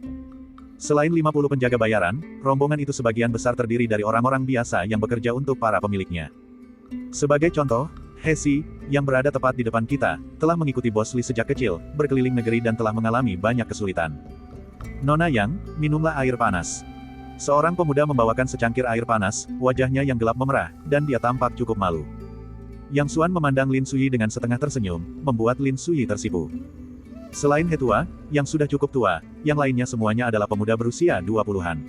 Tatapan mereka sesekali akan tertuju pada Lin Sui, tetapi mereka akan segera mengalihkan pandangan, yang menurut Yang Xuan menggelikan. Orang-orang ini sangat sederhana dan jujur, mereka sebenarnya tidak memiliki niat jahat. Bab 85. Setelah membersihkan diri, seseorang membawakannya beberapa makanan kering. Yang Xuan tidak berlama-lama dan langsung memakannya. Lin Suying duduk di sebelah Yang Xuan, sangat dekat. Melihat Yang Xuan makan dengan lahap, dia pun ikut makan sedikit demi sedikit. Saudara Yang, apakah Anda ingin minum? He tua mendekati Yang Xuan dan secara misterius mengeluarkan sebuah labu tua. Anda punya anggur. Yang Xuan tersenyum dan bertanya, apakah minum minuman beralkohol diperbolehkan di dalam kafilah? Dia yang tua sedikit tersipu. Tentu saja bos tidak mengizinkan minum-minuman keras menimbulkan masalah, tetapi aku, Lao He, selalu menyukainya. Jadi, aku diam-diam membawanya. Jangan beritahu siapapun. Itu wajar. Yang Xuan sepertinya tidak memiliki konsep kesopanan. Dia mengambil labu itu langsung dari Lao He, menengadahkan kepalanya, dan meneguknya. Batuk-batuk. Setelah menyesap anggur, Yang Xuan merasakan sensasi terbakar di tenggorokannya, seolah-olah garis panas menjalar dari tenggorokannya ke perutnya, menyebabkan dia batuk. Lin Suying berada di sebelahnya, dan tanpa berpikir panjang, ia mengulurkan tangan dan menepuk punggungnya dengan lembut. Dia membuat gerakan itu tampak sangat alami, tetapi setelah foto diambil, dia menyadari apa yang telah dia lakukan dan kembali tersipu. Minuman keras sekali. Yang Xuan tidak banyak minum alkohol sepanjang 2 kehidupannya. Pada saat itu, anggur terasa seperti pisau yang sangat panas, begitu panas sehingga seseorang tak kuasa menahan rasa sakit dan berteriak. Pria tua itu menatap tak percaya dan berkata, minuman keras ini disebut Saudausi, dan terkenal karena rasanya yang kuat. Bagaimana kau bisa meminumnya seperti itu? Aku selalu meminumnya sedikit demi sedikit. Yang Xuan tertawa terbahak-bahak, sambil memakan ransum keringnya dengan ekspresi puas. Kakak dan adik, jadi kalian di sini. Sebuah suara merdu terdengar, dan ketika kelompok itu menoleh, mereka melihat itu adalah si burung pipit kecil. Burung pipit kecil, kenapa kamu berlarian lagi? Hati-hati, nanti ayahmu akan memukulmu. Dia tertawa dan bercanda. Beberapa pemuda juga berkumpul di sekitar dan menggoda burung pipit kecil itu. Jelas sekali bahwa semua orang sangat menyukai gadis kecil yang imut ini. Hei, kau sudah minum-minum. Aku akan memberitahu ayahku. Mata burung pipit kecil itu melirik ke sana kemari, dan tiba-tiba ia berkata. Wajah He yang tua menegang, dan dia cepat-cepat menyembunyikan labu anggur itu, sambil berkata dengan ekspresi getir, bibi kecilku, tolong jangan beritahu ayahmu. Burung pipit kecil itu melompat-lompat, berpura-pura menjadi burung dewasa, tampak sangat angkuh. Aku akan membiarkannya kali ini, tapi kamu harus berjanji akan mengajakku memetik buah lagi saat kita kembali nanti. Tentu. Dia tampak tak berdaya tetapi langsung setuju. Si burung pipit kecil memberikan tatapan, kira-kira begitu, lalu melompat ke sisi Lin Sui. Saudari, kenapa kau begitu cantik? Kau bahkan lebih cantik dari ibuku. Mata Lin Sui berkerut karena gembira. Ia dengan senang hati memeluk burung pipit kecil itu dan tak kuasa menahan diri untuk mencium pipinya lagi. Si burung pipit kecil sangat cantik, si burung pipit kecil adalah gadis kecil yang paling imut. Benar-benar. Wajah si pipit kecil berseri-seri, ibuku juga mengatakan hal yang sama. Kemudian, ekspresinya berubah muram, dan dia berkata dengan sedih, tapi aku sudah lama tidak bertemu ibuku. Ayahku bilang ibuku pergi ke tempat yang sangat jauh dan akan butuh waktu yang sangat lama sebelum dia kembali. Tapi aku merindukan ibuku. Saat burung pipit kecil itu berbicara, ia cemberut, tampak murung. Yang Xuan dan Lin Sui sama-sama terkejut dan melirik Lao He dengan penuh pertanyaan. He yang tua melirik Little Sparrow, ekspresinya muram, tetapi matanya dipenuhi kasih sayang. Lalu dia menghela napas pelan dan tidak mengatakan apapun. Ketika si burung pipit kecil tumbuh dewasa, ibumu pasti akan kembali. Ketika ia melihat si burung pipit kecil tumbuh menjadi wanita muda yang cantik, ia akan sangat bahagia. Lin Sui merasakan sedikit rasa sakit di hatinya, dan memeluk burung pipit kecil itu erat-erat di lengannya, sambil menggumamkan sesuatu. Benar-benar. Si burung pipit kecil kembali ceria, bergumam sesuatu pelan, dan mendekap lebih erat Lin Sui. Setelah beberapa saat, ia pun tertidur lelap. Yang Xuan menatap Xiao Kuer, mengambil selimut dari samping, menyelimuti Xiao Kuer dengannya, lalu menurunkan suaranya untuk bertanya, "Pak Tua He, Xiao Kuer, dia." Oh, kasihan sekali burung pipit kecil itu. Dia juga merendahkan suaranya dan menghisap pipanya. Si burung pipit kecil adalah satu-satunya putri Bos Li. Ibunya berasal dari Izumo. Sekitar waktu ini tahun lalu, Nyonya Li sedang dalam perjalanan pulang dengan kafilah untuk mengunjungi keluarganya, tetapi kafilah tersebut bertemu dengan bandit di sepanjang jalan. Tidak hanya barang-barang yang mengalami kerugian besar, tetapi ibu si burung pipit kecil, Li, juga tertembak panah dan meninggal meskipun telah mendapatkan perawatan medis. Suara Hetua dalam, dan dia berbicara dengan sangat sederhana, tetapi baik Yang Xuan maupun Lin Sui dapat mendengar darah dan api hari itu dalam kata-katanya. Mengapa tidak memelihara burung pipit kecil itu di rumah saja daripada membawanya? Lin Sui menyela dengan sebuah pertanyaan. Apakah menurutmu Tuan Li tidak mau? Hetua berkata, tetapi sejak si pipit kecil kehilangan ibunya, dia menjadi sangat dekat dengan Bos Li. Jika dia tidak berada di sisinya, dia tidak akan makan atau minum. Bos Li tidak punya pilihan selain menjaganya di sisinya selama ini. Siapakah para bandit ini? Tatapan mata Yang Xuan sulit ditebak saat dia terus bertanya. Pelaku aksi ini adalah geng bandit terbesar di daerah ini, yang dikenal sebagai Satu Awan. Pemimpinnya konon dijuluki Gagak Hitam, tetapi belum pernah ada yang melihatnya. Anak buahnya semuanya ahli dalam energi internal. Siapa yang berani menyinggung mereka? Yang Xuan mengambil beberapa kayu bakar dari samping, dengan santai melemparkannya ke dalam api, menambah bahan bakar pada nyala api, lalu bertanya, apakah pemerintah tidak melakukan apapun tentang hal ini? Siapa yang berani ikut campur? He yang tua mengetuk pipanya pada telapak sepatunya dan melanjutkan, konon katanya ada seorang ahli dengan bakat bawaan yang tersembunyi di dalam awan. Pejabat pemerintah mana yang berani ikut campur dalam masalah sepele seperti itu? Setelah mendengar itu, Lin Suying berkata, bukankah ada juga Master Pelindung Nasional? He tua melirik Lin Suying dan berkata dengan pasrah, nak, kau berpikir terlalu sederhana. Tuan Pelindung Nasional memiliki status yang begitu mulia, melindungi perdamaian negara. Mengapa dia harus ikut campur dalam urusan orang lain? Sambil berbicara, dia menggelengkan kepalanya, wajahnya menunjukkan tanda-tanda kelelahan. Karena ada bandit di sini, mengapa kau masih melewati jalan ini? Tanya Yang Xuan. Apakah menurutmu kami menginginkannya? Kami terpaksa oleh keadaan. Jalan ini adalah satu-satunya jalur perdagangan antara Yan dan Izumo. Kecuali jika kalian berhenti berbisnis, kalian tidak bisa menghindarinya. Ratusan orang menunggu untuk makan, jadi kami tidak punya pilihan selain mengambil risiko. Dia berhenti sejenak, lalu melanjutkan, entah kenapa, Yi Pianyun jarang sekali beraksi. Kalau beruntung, mungkin Anda tidak akan menemuinya sekalipun dalam 10 kali kesempatan. Jadi, mereka yang berbisnis ini masih kesulitan mencari nafkah. Bagaimana jika kita kebetulan bertemu? Tanya Yang Xuan. Pah, kau pembawa sial. Orang tua itu meludah beberapa kali sebelum berkata, bagaimana jika? Tidak ada, bagaimana jika? Jika kita benar-benar bertemu dengan sesuatu, kita serahkan pada takdir. Kita bisa melupakan barang-barang, emas, dan perak. Jika kita bisa menyelamatkan nyawa kita, kita akan beruntung. Dia melirik Yang Xuan dan berkata, Saudara Yang, tahukah Anda berapa banyak orang yang meninggal di jalur perdagangan ini setiap tahunnya? Yang Xuan menggelengkan kepalanya, menunggu bagian selanjutnya berlanjut. Pria tua itu menggelengkan kepalanya tetapi tidak mengatakan apapun lagi. Sebaliknya, ia terdiam dan menghisap pipanya dengan berat. Untuk sesaat, semua orang terdiam, hanya suara api yang menjilat kayu bakar yang bergema jauh di langit malam. Burung pipit kecil, burung pipit kecil. Sebuah suara terdengar cemas saat mendekat. Orang tua itu memberi isyarat, dan seorang pemuda mengerti, segera berdiri dan berlari keluar. Sesaat kemudian, wanita yang baru saja ditemui Yang Xuan berlari mendekat dan menghela napas lega ketika melihat burung pipit kecil di pelukan Lin Sui. Maaf telah merepotkan Anda. Wanita itu pasti disewa oleh Bos Li untuk menjaga Xiao Kuer. Dia dengan lembut menggendong Xiao Kuer dan berkata dengan nada meminta maaf. Tidak apa-apa, anak itu sangat lucu. Lin Sui tersenyum. Wanita itu mengangguk, lalu mengambil burung pipit kecil itu dan pergi. Setelah si burung pipit kecil pergi, semua orang beristirahat, yang tentu saja sudah sewajarnya. Yang Xuan dan Lin Suying beristirahat di tenda yang sama, sesuatu yang tidak bisa mereka pilih selain melakukannya. Saat bepergian, tidak ada waktu untuk formalitas. Namun, tenda itu cukup luas, dengan setiap orang memiliki tempat tidurnya sendiri, jadi tidak terlalu sesak. Sebenarnya, Yang Xuan sama sekali tidak perlu tidur. Dia hanya perlu bermeditasi sebentar untuk memulihkan seluruh energinya. Namun, Lin Suying berbeda. Dia belum memasuki alam bawaan dan masih hanya seorang manusia biasa. Dia perlu makan dan beristirahat. Saat ini, Yang Xuan duduk bersila di atas tempat tidur, memejamkan mata untuk beristirahat. Lin Suying sudah terbiasa dengan posisi Yang Xuan. Ia berbaring miring, menatap kosong ke arah Yang Xuan dalam kegelapan, tampak tenggelam dalam pikirannya. Apakah menurutmu orang benar-benar bereinkarnasi setelah meninggal? Lin Sui tiba-tiba berbicara, suaranya tenang, tetapi Yang Xuan mendeteksi sedikit kesedihan di dalamnya. Ya, saya mau. Yang Xuan tidak sanggup mengatakan yang sebenarnya padanya. Kalau begitu, induk burung pipit kecil itu pasti sudah bereinkarnasi sekarang, kan? Lin Sui bertanya lagi, matanya beralih dari Yang Xuan. Yang Xuan mengangguk dan berkata, ya, dia sudah bereinkarnasi. Baguslah, ibuku pasti sudah bereinkarnasi sekarang. Lin Suying bergumam, wajahnya berubah sedih, namun masih menyimpan secercah harapan, aku sangat ingin bertemu dengannya. Suara itu perlahan memudar, lalu menghilang, dan dia pun tertidur. Yang Xuan tetap diam, ia melirik Lin Sui dalam diam, secercah rasa sayang terlintas di hatinya.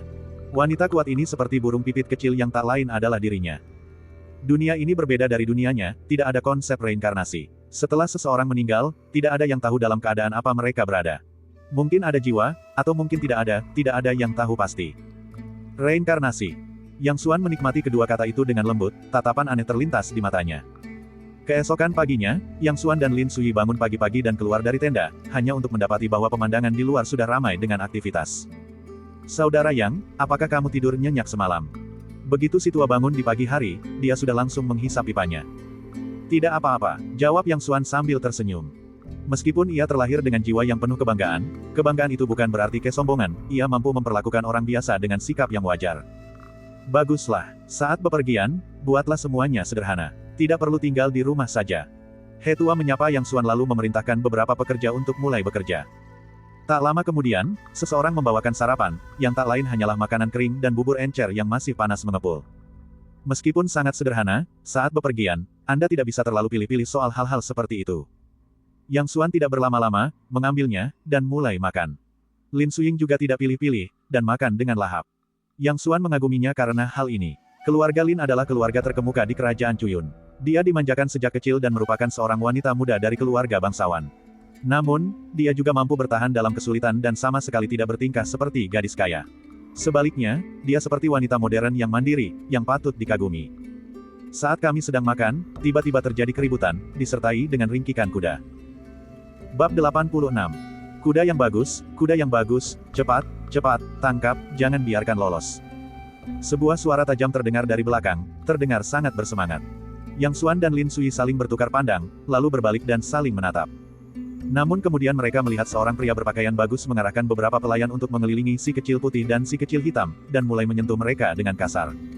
Terutama Xiao Bai, yang telah berhasil melepaskan diri dari kendali, kini terperangkap dalam tali di lehernya. Dalam pergumulan itu, beberapa bekas berdarah muncul di lehernya. Wajah Yang Xuan memerah, dan dengan sedikit gerakan jari, cahaya keemasan yang hampir tak terlihat berkilat, dan tali itu putus menjadi dua. Tepat saat itu, tali yang tadinya tegang tiba-tiba putus, dan para pelayan terjatuh ke tanah, linglung dan bingung.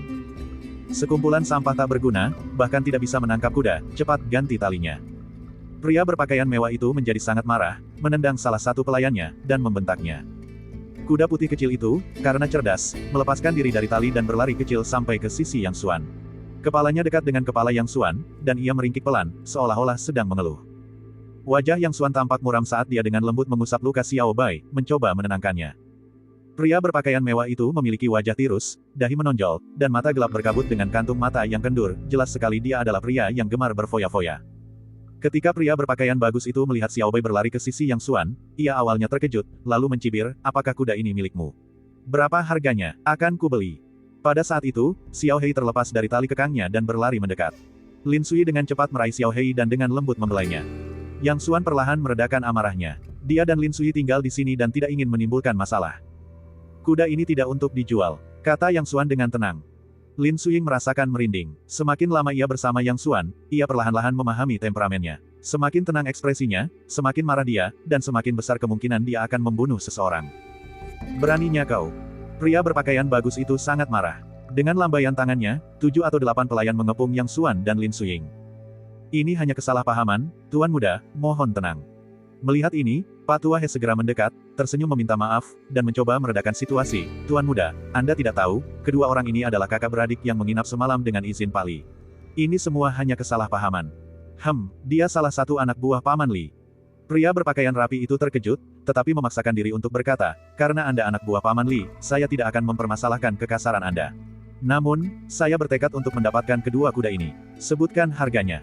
Yang Xuan mulai tidak sabar. Mengapa dia selalu bertemu orang-orang bodoh seperti itu dimanapun dia pergi? Di masa lalunya, ketika membaca novel online, ia menganggap alur cerita seperti itu membosankan dan berpikir bahwa penulisnya adalah penulis pemula. Namun setelah hidup di dunia ini untuk beberapa waktu, dia menyadari bahwa dimanapun Anda berada, selalu ada beberapa orang bodoh dan dungu yang akan secara otomatis muncul dan membuat Anda merasa tak berdaya. Sudah kubilang, kudaku tidak dijual. Silakan lakukan sesukamu. Yang Xuan tidak menoleh dan berkata dengan tenang. Pria berpakaian bagus itu mengubah ekspresinya, yang menjadi sangat dingin. Dasar bajingan tak tahu terima kasih. Untunglah tuan muda saya menyukai kudamu. Sebaiknya kau serahkan kuda itu sekarang juga, atau siapa tahu apa yang akan terjadi jika tuan muda saya marah. Beberapa pesuruh dan pelayan sudah melompat keluar dengan tidak sabar, nada suara mereka penuh penghinaan.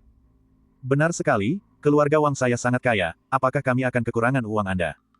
Kemudian, beberapa pelayan, tanpa mempedulikan apapun, bergegas maju dan mencoba merebut kendali dari tangan Yang Xuan. Gulungan. Dengan sedikit mengangkat kakinya, Yang Xuan membuat pelayan itu terlempar ke belakang, menabrak pelayan-pelayan lain dan berguling-guling di tanah seperti labu. Sungguh kurang ajar.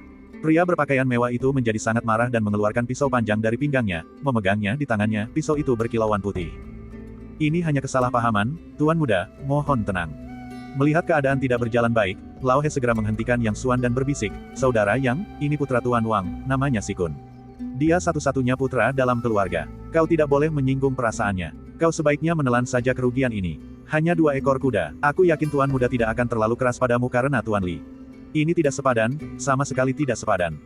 Yang Xuan menatapnya dengan senyum tipis, jadi, maksudmu aku tidak punya pilihan selain menjual kedua kuda ini. He Tua tersedak, tiba-tiba merasakan sedikit bahaya dalam ekspresi Yang Xuan, dan dia tidak bisa melanjutkan berbicara. Pada saat itu, para pelayan yang tadi terjatuh bangkit dan sangat marah, berharap mereka bisa mencabik-cabik Yang Xuan di tempat itu juga. Mereka sudah terbiasa dengan kesombongan Wang Sikun dan belum pernah mengalami penghinaan seperti ini. Saat ini, mereka hanya menunggu perintah tuan muda mereka untuk menjatuhkan Yang Xuan ke tanah. Wang Sikun sangat marah. Dia telah dimanjakan oleh keluarganya sejak kecil, dan mereka akan memberinya apapun yang dia inginkan. Hal ini membuatnya menjadi sombong dan otoriter. Di rumah, dia adalah seorang tiran kecil yang tidak berani menyinggung siapapun. Ini adalah pertama kalinya dia pergi keluar bersama ayahnya untuk memperluas wawasannya. Pagi ini, awalnya ia berencana untuk menyelinap keluar berjalan-jalan dengan beberapa orang. Ketika melewati tempat ini, ia melihat 2 kuda yang bagus. Ia sangat gembira melihat pemandangan itu sehingga ingin membawa kuda-kuda itu pergi. Dia tidak peduli siapa pemilik kuda itu. Dia bisa saja memberi mereka lebih banyak uang. Apakah ada yang berani tidak menghormatinya, Tuan Muda Wang? Ia berpikir dengan getir, apa yang terjadi pada keluarga yang mempermalukannya terakhir kali. Ia membuat mereka sangat menderita hingga hancur berantakan, dan pada akhirnya, mereka harus berlutut di hadapannya dan meminta maaf untuk menyelamatkan nyawa mereka. Nak, kurasa kau sudah lelah hidup, berani-beraninya kau memukul bahkan anak buahku. Wang Sikun mencibir, bibirnya berkedut, berlututlah sekarang, minta maaf, lalu serahkan kedua kuda itu kepadaku, dan mungkin aku akan mempertimbangkan untuk membiarkanmu pergi. Kalau tidak, sialan, kau berani menendangku. Akan kukuliti hidup-hidup. Pelayan yang ditendang oleh Yang Xuan merasa telah mempermalukan dirinya sendiri di depan rekannya dan kini membenci Yang Xuan dengan penuh dendam. He Tua tersenyum getir dan berulang kali membungkuk kepada Wang Sikun, Tuan Muda Wang, saya rasa tidak apa-apa, tidak apa-apa. Beri saya sedikit harga diri, He Tua. Mereka hanya pelancong yang lewat, tidak layak untuk membuat saya begitu marah. Memberimu muka. Wang Sikun mencibir, kau pikir kau siapa? Hanya teman lama, seorang buruh. Kau pikir kau pantas mendapatkan rasa hormatku? Pergi dari sini, atau aku akan memukulmu juga. Wajah pria tua itu menegang, dan dia menjadi malu dan ragu-ragu. Wang Sikun mendorongnya ke samping, melangkah 2 langkah ke depan, mengarahkan pedang panjangnya ke arah Yang Xuan, dan mencibir, anak muda, aku memberimu kesempatan terakhir. Berlututlah dan mohon ampun, atau aku akan membunuhmu. Berlututlah dan mohon ampun, berlututlah dan mohon ampun. 7 atau 8 pelayan berteriak serempak, wajah mereka penuh dengan cemoohan. Yang Xuan menyipitkan matanya, dan setelah beberapa saat, dia berkata perlahan dan sengaja, bagaimana jika aku menolak?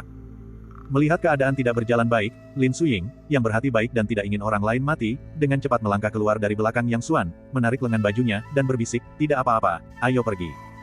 Lin Suying berdiri di belakang Yang Xuan sepanjang waktu, dan Wang Sikun tidak melihatnya. Tetapi ketika Lin Suying tiba-tiba muncul, matanya berbinar. Sayangku, aku tidak melihatmu barusan. Wajahnya langsung menunjukkan ekspresi tersenyum. Dia menurunkan pedang panjangnya, mengulurkan tangan, dan mencoba meraih tangan Lin Suying. Bertindak sembrono. Lin Suying juga diliputi amarah. Tanpa gerakan yang terlihat, lengan bajunya yang panjang berkibar seperti angin sepoi-sepoi dan awan yang melayang, seketika mengenai dada Wang Sikun. Awalnya ia bermaksud menyelamatkan nyawa Wang Sikun, tetapi ia tidak pernah menyangka bahwa Wang Sikun akan begitu bernafsu dan bahkan berani mendekatinya. Ia benar-benar sedang mencari kematian. Ah, karena lengah, Wang Xikun terkena lengan baju Lin Suyi dan terlempar ke belakang. Ah, Tuan Muda, Tuan Muda. Para pelayan menjadi panik, jantung mereka berdebar kencang. Jika sesuatu terjadi pada Wang Xikun, nyawa mereka akan terancam. Tuan Muda, apakah Anda baik-baik saja? Beberapa pelayan bergegas menghampiri Wang Xikun untuk membantunya berdiri, bertanya dengan cemas. Sakit sekali. Wang Xikun merasa seperti akan hancur berantakan, dan kesakitannya begitu hebat hingga tak bisa berkata-kata, pukul aku, pukul aku. Aduh, sakit sekali. Tiba-tiba, terdengar sebuah suara, ada apa? Mengapa kalian semua berkumpul di sini sepagi ini bukannya mengerjakan pekerjaan kalian? Bos Wang. He Tua terkejut, dan raut khawatir muncul di wajahnya. Orang yang datang adalah Wang Tongpu. Awalnya ia bermaksud untuk menengahi, tetapi tanpa diduga, keadaan berubah dengan cepat, dan dalam sekejap mata, Wang Xikun jatuh ke tanah. Oh astaga, kakak Yang, kau dan adikmu benar-benar telah membuat masalah besar kali ini. He Yang Tua menepuk pahanya, diam-diam merasa cemas. Setelah berpikir sejenak, ia segera memanggil seorang pelayan dan membisikkan beberapa kata kepadanya. Pelayan itu kemudian buru-buru pergi. Ayah, akhirnya kau datang. Jika kau tidak datang, putramu pasti sudah dipukuli sampai mati. Wang Xikun berbaring di tanah dan sengaja berteriak keras. Apa yang telah terjadi? Wang Tongpu berjalan mendekat, melirik ke tempat kejadian, dan wajahnya langsung pucat pasi. Menguasai. Begitu melihat Wang Tongpu, beberapa pelayan langsung membungkuk dan menyingkir. Wajah Wang Tongpu tampak muram. Ia berjalan beberapa langkah, memeluk putranya erat-erat, dan bertanya dengan tergesa-gesa, Cuner, apa yang terjadi? Siapa yang memukulimu seperti ini? Mata Wang Xikun melirik ke sana kemari, senyum dingin teruk di bibirnya, tetapi dia berpura-pura kesakitan dan tampak seperti akan mati. Ayah, jika kau tidak segera datang, kau tidak akan pernah melihat putramu lagi. Dia berpura-pura menangis, dan bahkan berhasil meneteskan beberapa air mata. Sebenarnya, serangan Lin Suyi sangat terampil, dan tidak ada yang terluka. Wang Xikun tampak seperti terlempar jauh dan kesakitan di sekujur tubuhnya, tetapi itu akibat jatuh dan dia tidak mengalami cedera dalam. Siapa yang menyerang dan melukai Anda? Wang Tongpu sangat marah. Dia mendongak dan mengamati sekelilingnya sebelum akhirnya menatap Yang Xuan. Itu mereka. Wang Xikun menunjuk ke arah Yang Xuan. He Tua terus menoleh ke belakang, wajahnya menunjukkan kecemasan. Para pekerja lain sudah menjaga jarak, tidak berani mendekat. Tempat itu menjadi riuh, dan dalam waktu singkat, kerumunan besar berkumpul di sekitarnya. Bukankah itu putra Bos Wang? Bagaimana bisa dia dipukuli seperti itu? Tanya seseorang sambil menunjuk Wang Xikun dengan heran.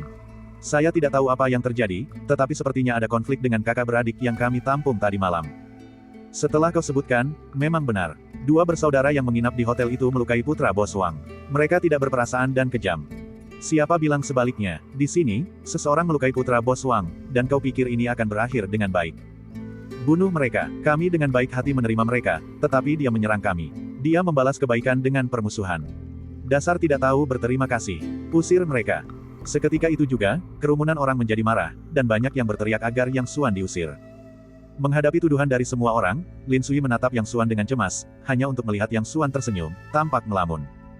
Seandainya aku bisa menempa pedang terbang dan terbang melintasi langit, tidak akan ada begitu banyak masalah, pikir Yang Xuan. Yang lain menunggangi pedang terbang atau bangau, dan jika itu tidak berhasil, mereka memiliki berbagai macam jimat untuk digunakan. Aku mungkin satu-satunya kultivator yang menunggang kuda. Itu sama konyolnya dengan mengubah ki pertempuran menjadi kuda. Ah, tak ada yang bisa dia lakukan. Dia satu-satunya kultivator di dunia, dan dia tidak punya apa-apa untuk memulai. Bab 87. Roti akan tersedia, susu akan tersedia, dan pedang terbang serta jimat akan tersedia cepat atau lambat. Yang Xuan menghibur dirinya sendiri dengan cara ini. Wang Tongpu berdiri, wajahnya pucat pasi. Dia menatap Yang Xuan cukup lama sebelum berkata dengan dingin, aku pernah mendengar kisah petani dan ular. Petani itu menyelamatkan ular, tetapi ular itu menggigitnya. Aku tidak pernah menyangka itu akan menjadi kenyataan. Sungguh mengerikan. Wang Tongpu melanjutkan, semalam aku melihat kau dan saudaramu sendirian, dan aku tak tega melihat kalian bermalam di luar, jadi aku membawa kalian masuk. Aku tak pernah menyangka akan memelihara seekor harimau yang akan merepotkanku. Apakah kau ingin mengatakan sesuatu? Wajah Yang Xuan tersenyum tipis, apakah aku perlu menjelaskan kepadamu? Wang Tongpu mencibir, sekalipun putraku menyinggung perasaanmu dengan kata-katanya, itu tidak pantas sampai seperti ini. Kalian berdua tidak terluka, tetapi putraku terluka parah. Perlu kukatakan lebih banyak tentang fakta-faktanya.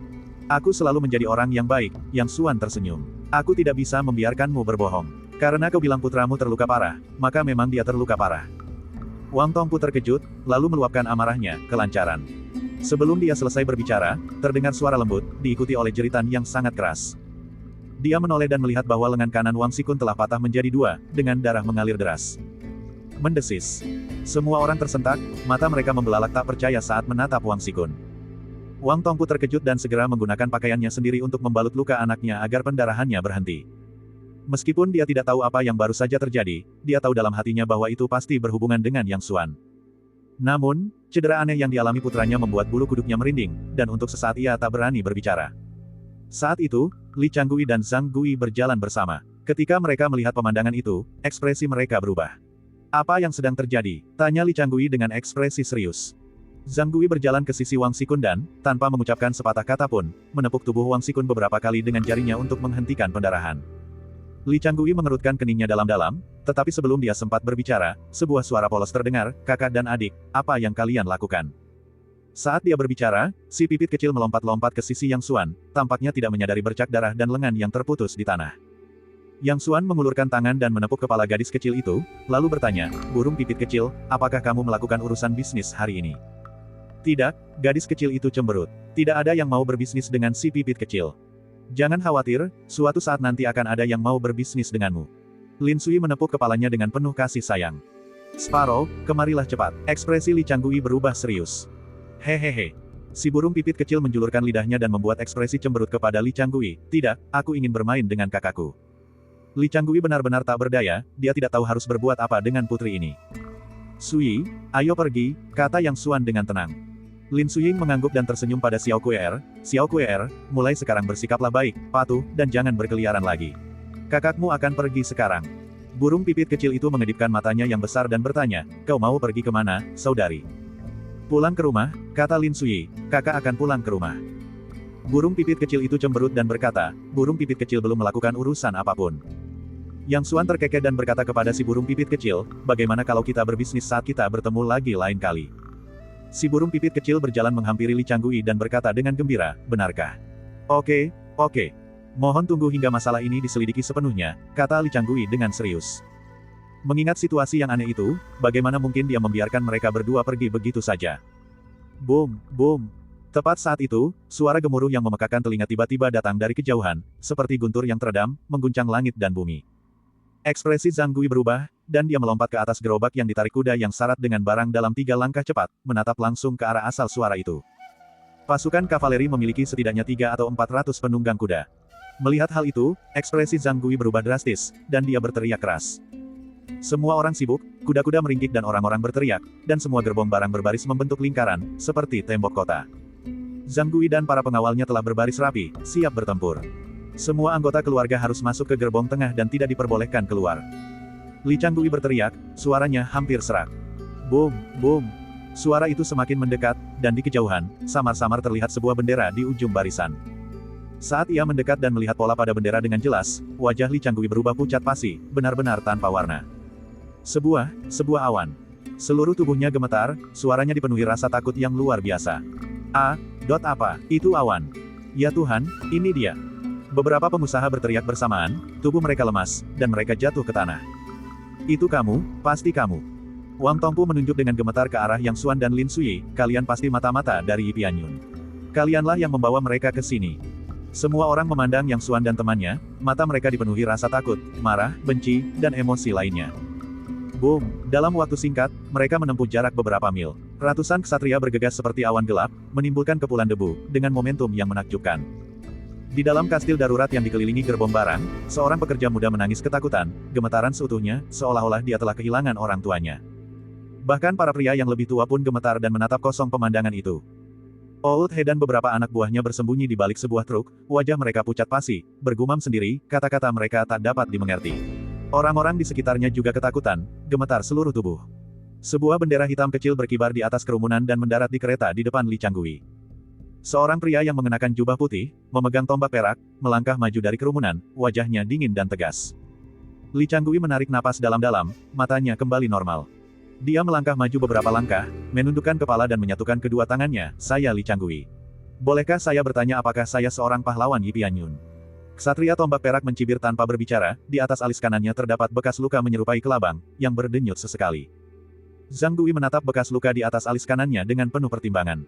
Setelah beberapa saat, matanya tiba-tiba melebar, dan dia berseru, Wei Meng, si kelabang beracun. Dia sangat ketakutan sehingga tidak merendahkan suaranya, yang justru menarik perhatian ksatria tombak perak. Ksatria tombak perak itu menatap Zhang Gui dan tertawa dingin, aku tidak menyangka ada yang akan mengenaliku, Pei. Lumayan, lumayan. Wajah Zhang Gui memucat pasi, rasa takut terpancar di matanya, dan dia tidak bisa lagi berbicara, pikirannya dipenuhi dengan berita tentang Pei Meng.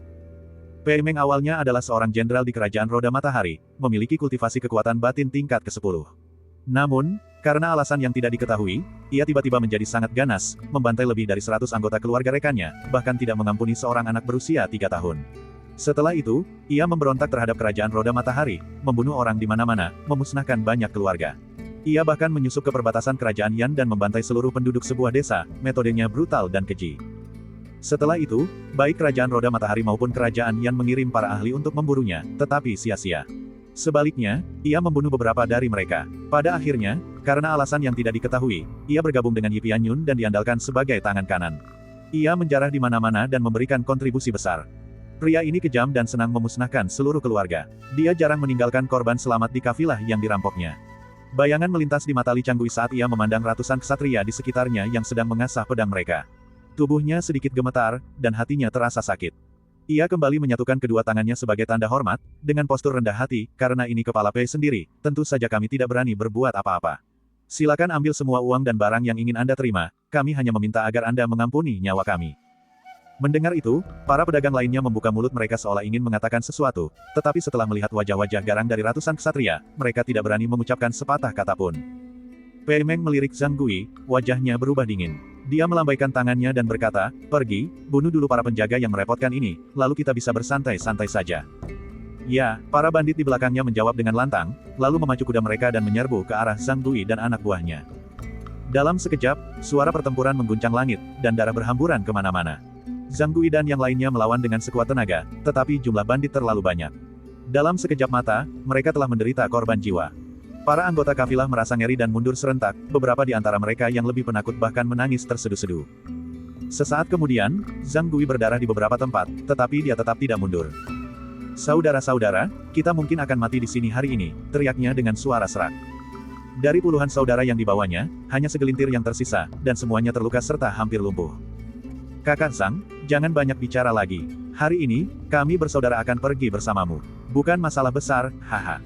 Salah satu penjaga hampir tidak bisa memegang tombaknya, namun dia masih berjuang untuk melawan. "Saudara-saudara, kalau begitu, mari kita lawan beberapa dari mereka lagi dan anggap saja itu sebagai bonus." Zhang Gui tertawa sambil batuk darah. Ia percaya bahwa jika Anda menerima uang seseorang, Anda harus setia kepada mereka, keyakinannya tidak termasuk meninggalkan majikannya dan melarikan diri. Di belakang mereka, Li Changgui memegang tangan Xiao Kuer, wajahnya pucat pasi. Wang Xikun terstunet saat itu, menatap kosong ke arah darah dan daging yang berhamburan kemana-mana, bahkan melupakan rasa sakit yang luar biasa dari luka-lukanya. "Jadi, inilah dunia bela diri," gumamnya pada diri sendiri, matanya tampak kosong. Namun, para bandit itu bertindak seolah-olah mereka sedang bermain kucing dan tikus, semuanya tampak santai dan ceria. "Para pahlawan, ambillah semua uang dan barang yang kalian inginkan, asal selamatkan nyawa kami." Melihat keadaan tidak berjalan dengan baik, Li Changgui menghela napas, menggenggam tangannya dengan memohon, dan tampak sedih. "Heh, sejak kapan orang berani bernegosiasi denganku dan sepotong awan?" Pei Meng, kelabang berbisa, duduk dengan tenang di atas kudanya, sambil memainkan tombak perak di tangannya. Li Changgui membuka mulutnya, seolah ingin mengatakan sesuatu lagi, tetapi Xiao Kuer di sebelahnya tiba-tiba berseru, "Aku mengenalmu. Kaulah pelakunya terakhir kali, kaulah yang menyakiti ibuku." "Diam." Pak Li terkejut dan segera menutup mulut burung pipit kecil itu. Namun sudah terlambat, Pei Meng sudah mengalihkan pandangannya, wajahnya menunjukkan rasa ingin tahu. "Oh, gadis kecil, apakah kau mengenalku? Anak perempuanku masih kecil dan bicaranya ngawur." Bos Li cepat melangkah maju, menyembunyikan burung pipit kecil itu di belakangnya. Berdebar. Seorang pengusaha jangkung dan kurus tiba-tiba berlutut di tanah dan meratap, "Tolong, tuan-tuan yang baik hati, saya punya ibu berusia 80 tahun di rumah. Tolong selamatkan nyawa saya." Saat berbicara, ia terus bersujud, dan darah merembes dari dahinya. Melihat hal itu, yang lain pun ikut berlutut, menyeka air mata dan memohon dengan suara keras. Dalam sekejap, seluruh anggota kafilah berlutut dan memohon belas kasihan. Sebaliknya, Yang Xuan dan Lin Sui diabaikan untuk sementara waktu. Bab 88. Li Changgui juga menghela napas dalam-dalam dan perlahan berlutut. Saat ini, Zhang Gui dan yang lainnya semuanya terluka parah dan telah kehilangan kemampuan bertarung mereka. Benteng pertahanan terakhir mereka telah hancur, jadi bagaimana mungkin mereka masih memiliki kemauan untuk melawan? Semua pikiran mereka dipenuhi keputusasaan. Hahaha. Pei Meng tertawa terbahak-bahak. Dia senang melihat orang lain berlutut dan memohon belas kasihan, lalu mati dalam keputusasaan. Perasaan itu sungguh luar biasa. Para bawahannya juga tertawa terbahak-bahak, memandanginya seolah-olah dia adalah sekumpulan domba yang akan disembelih. Aku tidak takut padamu, kaulah yang takut, kau penjahat besar. Tiba-tiba, si pipit kecil melepaskan diri dari tangan Hetua, berlari keluar dari kerumunan, dan bergegas menuju Pei Meng. Burung pipit kecil. Li Changgui dan Lao He terkejut. Tepat ketika mereka hendak bergerak, beberapa anak panah melesat dan langsung menancap di tanah di depan mereka. Langkah selanjutnya dan kau akan mati. Seorang bandit berpakaian hitam memegang busur panah, ekspresinya dingin. Anak panah itu tertancap di tanah, bulu panahnya masih sedikit bergetar, yang membuat semua orang merinding dan terdiam ketakutan. Gadis kecil, apakah kau tidak takut padaku? Pei Meng menjentikkan kuku jarinya, memasang ekspresi ramah, dan tersenyum. Dasar orang jahat, aku tidak takut padamu. Si burung pipit kecil menghadapi ratusan bandit sendirian, namun tidak menunjukkan rasa takut. Meskipun kata-katanya kekanak-kanakan, namun memiliki semangat tertentu. Pei Meng tertawa terbahak-bahak. Dia melompat dari kudanya, menyampirkan tombak perak di bahunya, dan berjalan selangkah demi selangkah menuju Xiao Kuer. Apakah kau tidak takut padaku? Pei Meng sengaja menyipitkan matanya, tombak di bahunya sedikit berkedut. Yang Xuan berdiri di samping, ekspresinya tenang, tetapi ujung jari tangan kanannya sudah sedikit berkedut. Li Changgui dan yang lainnya menyaksikan dengan kelopak mata berkedut dan tubuh gemetar. Li Changgui, khususnya, terus bersujud, kepalanya membentur tanah dengan keras, darah mengalir di wajahnya. Kumohon selamatkan putriku, kumohon. Jika dia berani mengucapkan sepatah kata pun lagi, aku akan membunuhnya. Wajah Pei Meng berubah dingin. Li Changgui merasa seperti dicekik, dan tidak berani mengeluarkan suara lagi, hanya bersujud berulang kali. Apakah kau takut padaku? Ekspresi Pei Meng berubah lagi, sengaja memperlihatkan tatapan ganas. Aku tidak takut, kata si burung pipit kecil, menekankan setiap kata sambil menatap Pei Meng. Apakah kamu tidak takut dengan ini? Pei Meng menggerakkan bahunya, dan tombaknya sudah diarahkan ke dahi Xiao Kuer, ujung tombak itu sedikit bergetar. Aku tidak takut, meskipun kau orang jahat. Suara burung pipit kecil itu kekanak-kanakan, tetapi ekspresinya tegas. Hahaha, Pei Meng menyimpan tombaknya dan tertawa terbahak-bahak, lihat. Ada ratusan dari kalian, tapi hanya satu gadis kecil yang berani menantangku. Dia tertawa terbahak-bahak, air mata menggenang di matanya. Lihatlah kalian semua, aku akan membunuh gadis kecil ini, dan tak seorang pun dari kalian berani keluar dan menghentikanku. Pei Meng tertawa terbahak-bahak hingga hampir tak bisa bernapas, seperti orang gila, tidak seorang pun sekalipun, ya. Tidak, suara Pei Meng sedingin es, jadi, kalian semua. Dia mengangkat tombaknya tinggi-tinggi, mengarahkannya ke semua orang, suaranya seperti hantu pendendam dari dasar neraka, setiap kata diucapkan dengan jelas, mati. Kata, kematian, adalah perintahnya, dan semua bandit meneriakkannya bersamaan. Membunuh. Suara pertempuran sangat memekakan telinga, dan seolah-olah bumi itu sendiri bergetar. Dalam sekejap, kafilah itu menjadi kacau, menangis dan menjerit. Beberapa bahkan mencoba melarikan diri, tetapi dipaksa kembali oleh panah yang tampaknya datang dari entah Eodi. Rasa putus asa yang mendalam mulai menyebar. Tiba-tiba, sebuah anak panah melesat di udara dan terbang lurus menuju burung pipit kecil itu.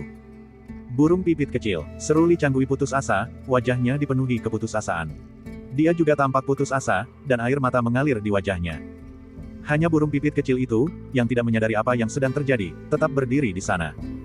Tepat ketika semua orang diliputi keputusasaan, sebuah suara tiba-tiba terdengar. Burung pipit kecil itu kabur lagi, nakal sekali. Saat suara itu bergema di samping si pipit kecil, dua jari terulur dan dengan lembut menangkap anak panah yang berdesis itu. Kakak, seru burung pipit kecil dengan terkejut.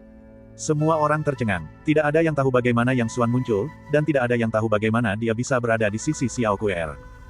Dia menatap Little Sparrow dengan mata terbelalak, dan tiba-tiba, air mata mengalir di wajahnya. Syukurlah, ucapnya dengan suara yang sangat lemah hingga hampir tak terdengar olehnya sendiri. Li Changgui diliputi keputusasaan, hatinya hancur lebur, tetapi kemunculan Yang Xuan menariknya kembali. Burung pipit kecil. Dia bergumam sendiri, tak percaya dengan apa yang dilihatnya. Lin Suying berdiri sambil tersenyum, menatap Yang Xuan dengan tatapan lembut. Pei Meng perlahan mengarahkan tombaknya ke arah Yang Xuan, ekspresinya kembali normal, tetapi kilatan berbahaya muncul di matanya. Burung pipit kecil, kamu tidak bisa berlarian seperti itu lagi. Yang Xuan tersenyum dan melemparkan anak panah di tangannya ke tanah. Kemudian dia menepuk kepala si pipit kecil dan berkata, si pipit kecil, bagaimana kalau kita melakukan kesepakatan bisnis? Bisnis apa? Tanya si burung pipit kecil dengan penasaran, sambil mengedipkan matanya yang besar. Aku akan membunuh semua orang ini untukmu, bagaimana? Suara Yang Xuan terdengar tenang, seolah-olah dia sedang menceritakan hal yang paling biasa. Baiklah, tapi aku tidak punya uang sebanyak itu, kata burung pipit kecil itu dengan polos. Ia hanya memiliki 2 cangkang kerang yang cantik. Yang Xuan perlahan mengangkat kepalanya dan pandangannya tertuju pada Pei Meng. Aku tidak menginginkan uang, Yang Xuan tersenyum. Aku hanya menginginkan sebuah cangkang kerang. Benarkah? Seru burung pipit kecil dengan gembira, ini dia. Sambil berbicara, dia mengeluarkan sebuah cangkang kerang dari sakunya, memegangnya dengan tangan mungilnya yang gemuk, dan menyerahkannya kepada Yang Xuan. Kesepakatan tercapai. Yang Xuan mengambil cangkang kerang dari burung pipit kecil itu dan tertawa terbahak-bahak. Siapakah kau? Ekspresi Pei Meng berubah menjadi sangat serius. Suyi, Yang Xuan sama sekali mengabaikannya dan berkata kepada Lin Suyi, bawa Xiao Kuer ke bawah, jangan menakut-nakuti anak itu. Oke, Lin Suyi menarik Xiao Kuer mendekat. Xiao Kuer, ayo pergi. Kakak akan membunuh seseorang. Burung pipit kecil tidak pergi, ia tiba-tiba berlutut di tanah. Kumohon, kakak, balas dendam untuk ibuku. Suara Little Sparrow sangat hikmat dan tenang. Ia bersujud dengan berat, darah mengalir dari dahinya. Yang Xuan tampak terkejut sambil menatap burung pipit kecil yang berlutut di tanah. Burung pipit kecil, Lin Suyi menutup mulutnya dan berseru kaget. Kakak, sebenarnya aku sudah lama tahu bahwa ibuku sudah meninggal dan tidak akan pernah kembali. Si burung pipit kecil membiarkan darah di dahinya mengalir bercampur dengan air matanya, aku selalu tahu. Li Changgui tercengang. Semua orang menatap Xiao Kuer dengan heran. Bahkan Pei Meng dan para bandit pun menatap kosong gadis kecil yang baru berusia 6 atau 7 tahun itu. Si burung pipit kecil mengulurkan tangan dan dengan paksa menyeka darah dari wajahnya, aku tidak pernah lupa, itu dia. Dia menunjuk ke arah Pei Meng. Dialah yang membunuh ibuku. Si burung pipit kecil menatap Pei Meng dengan saksama, suaranya dipenuhi kebencian yang meluap-luap. Tak seorang pun akan menyangka bahwa seorang gadis berusia 6 atau 7 tahun bisa menunjukkan kebencian yang begitu mengerikan. Kebencian ini begitu dahsyat sehingga seolah melambung ke langit dan melahap segalanya. Sparrow, jadi kau selalu tahu. Wajah Li Changgui dipenuhi air mata. Dia tidak pernah tahu betapa banyak rasa sakit yang terpendam di dalam tubuh kecil putrinya. Burung pipit kecil, apakah kau takut membunuh orang?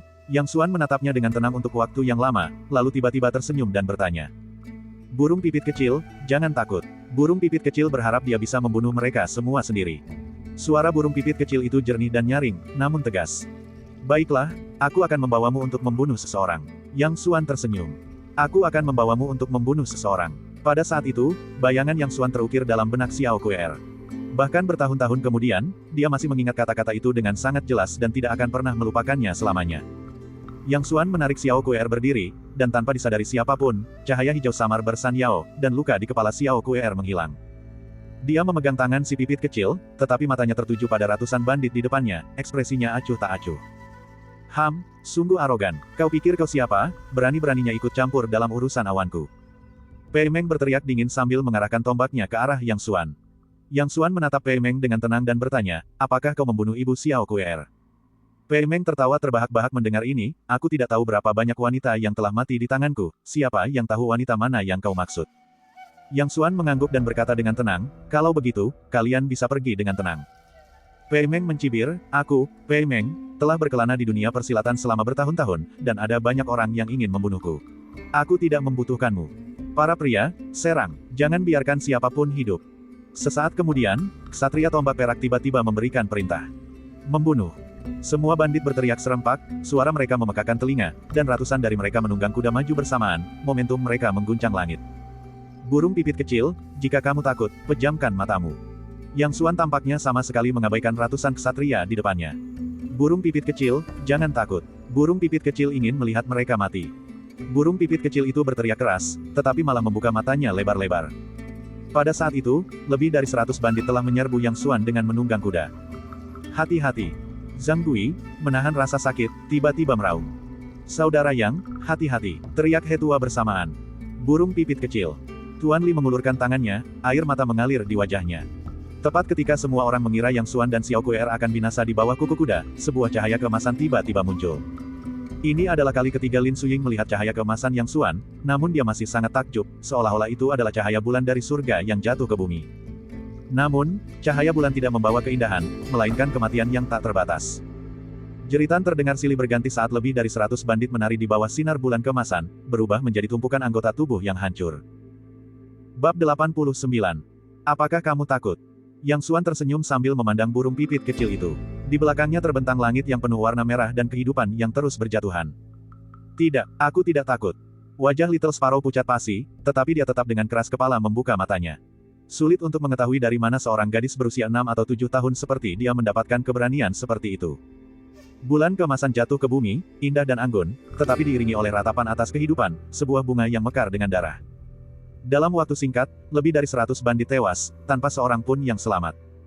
Bau darah yang menyengat memenuhi udara, dan semua orang terkejut. Mulut Zhang Gui ternganga lebar, matanya melotot, dan dia menatap kosong ke arah Yang Xuan, benar-benar linglung, seolah-olah dia sudah gila. Anak buah Zhang Gui, melupakan rasa sakit fisik mereka sepenuhnya, menatap tak percaya saat musuh-musuh mereka yang dulunya perkasa tewas satu persatu, merasa seolah-olah mereka terjebak dalam mimpi buruk. Beberapa anggota kafilah yang beberapa saat sebelumnya berlutut di tanah kini lumpuh karena ketakutan, bahkan ada yang pingsan karena kaget. He Tua menatap kosong sosok Yang Xuan yang menjauh. Dia tidak pernah membayangkan bahwa pemuda ini, yang tampak seperti anak tetangga sebelah, akan menjadi sosok yang begitu menakutkan. Untungnya, aku tidak menyinggung perasaannya. Ia berpikir dengan hati yang bergetar. Para pedagang yang berlutut di samping Li Changgui juga berubah menjadi patung, pikiran mereka kosong. Beberapa di antaranya sangat ketakutan sehingga mereka terus muntah, seolah-olah ingin memuntahkan empedu mereka. Wang Tongpu menatap Yang Xuan, seluruh tubuhnya gemetar tak terkendali, rasa takut di wajahnya begitu kuat hingga tak mungkin dihilangkan. Dia kan dewa iblis, konyol sekali kalau aku sampai ingin membuatnya kesulitan. Saat itu, penyesalan dan ketakutan di hatinya bagaikan ular berbisa, membuatnya merasa seperti akan muntah darah. Wang Xikun menatap kosong ke arah Yang Xuan. Hanya pada saat ini ia merasa seperti badut, katak di dalam sumur, seseorang yang seperti semut di mata orang lain.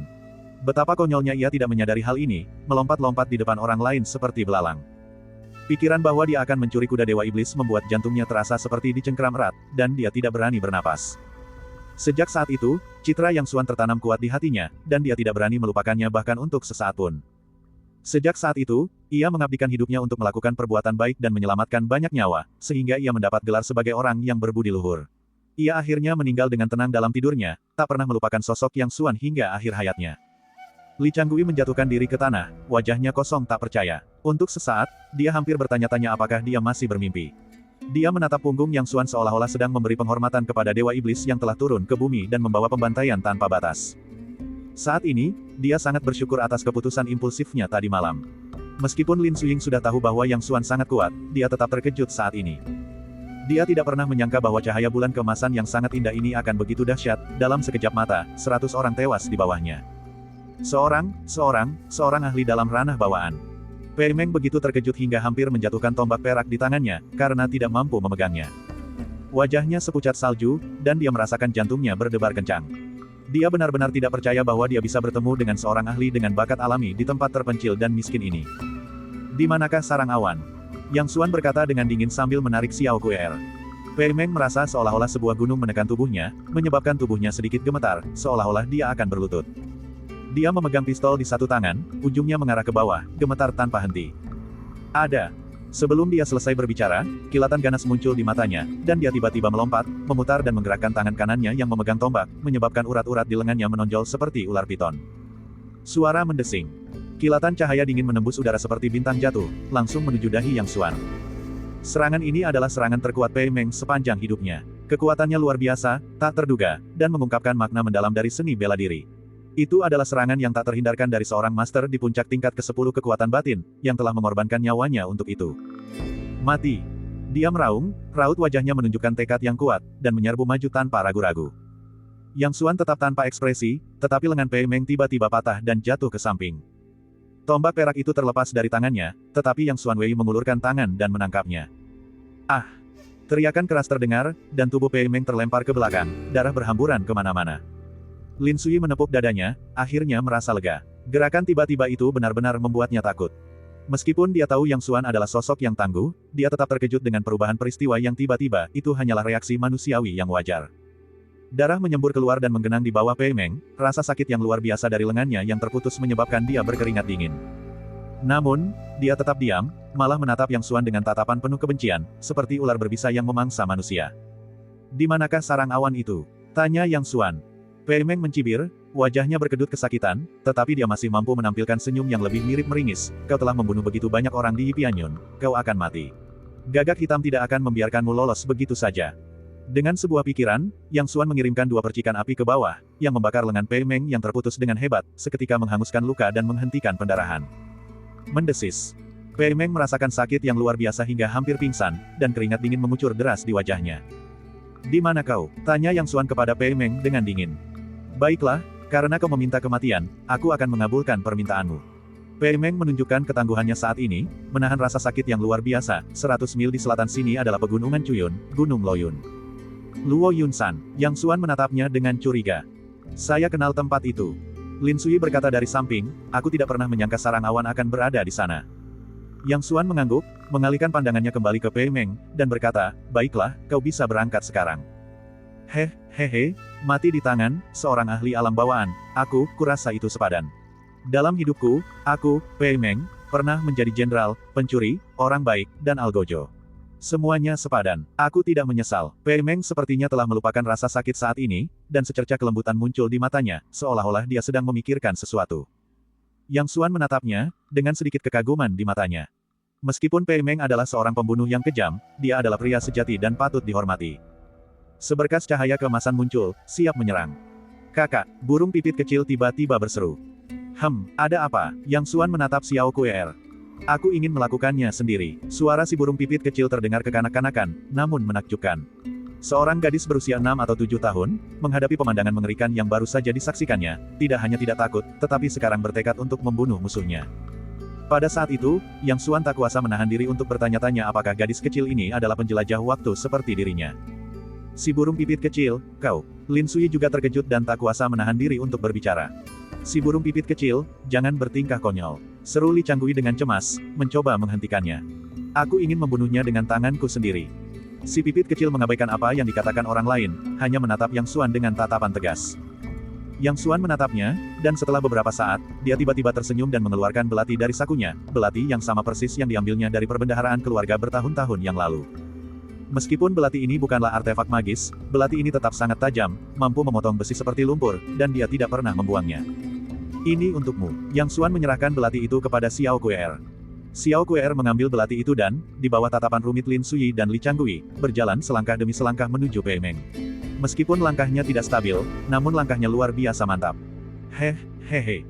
Pei Meng ingin tertawa, tetapi malah mengeluarkan suara gemericik di tenggorokannya. Aku tidak pernah menyangka bahwa aku, Pei Meng, yang telah mendominasi dunia sepanjang hidupku, akan berakhir mati di tangan seorang gadis kecil.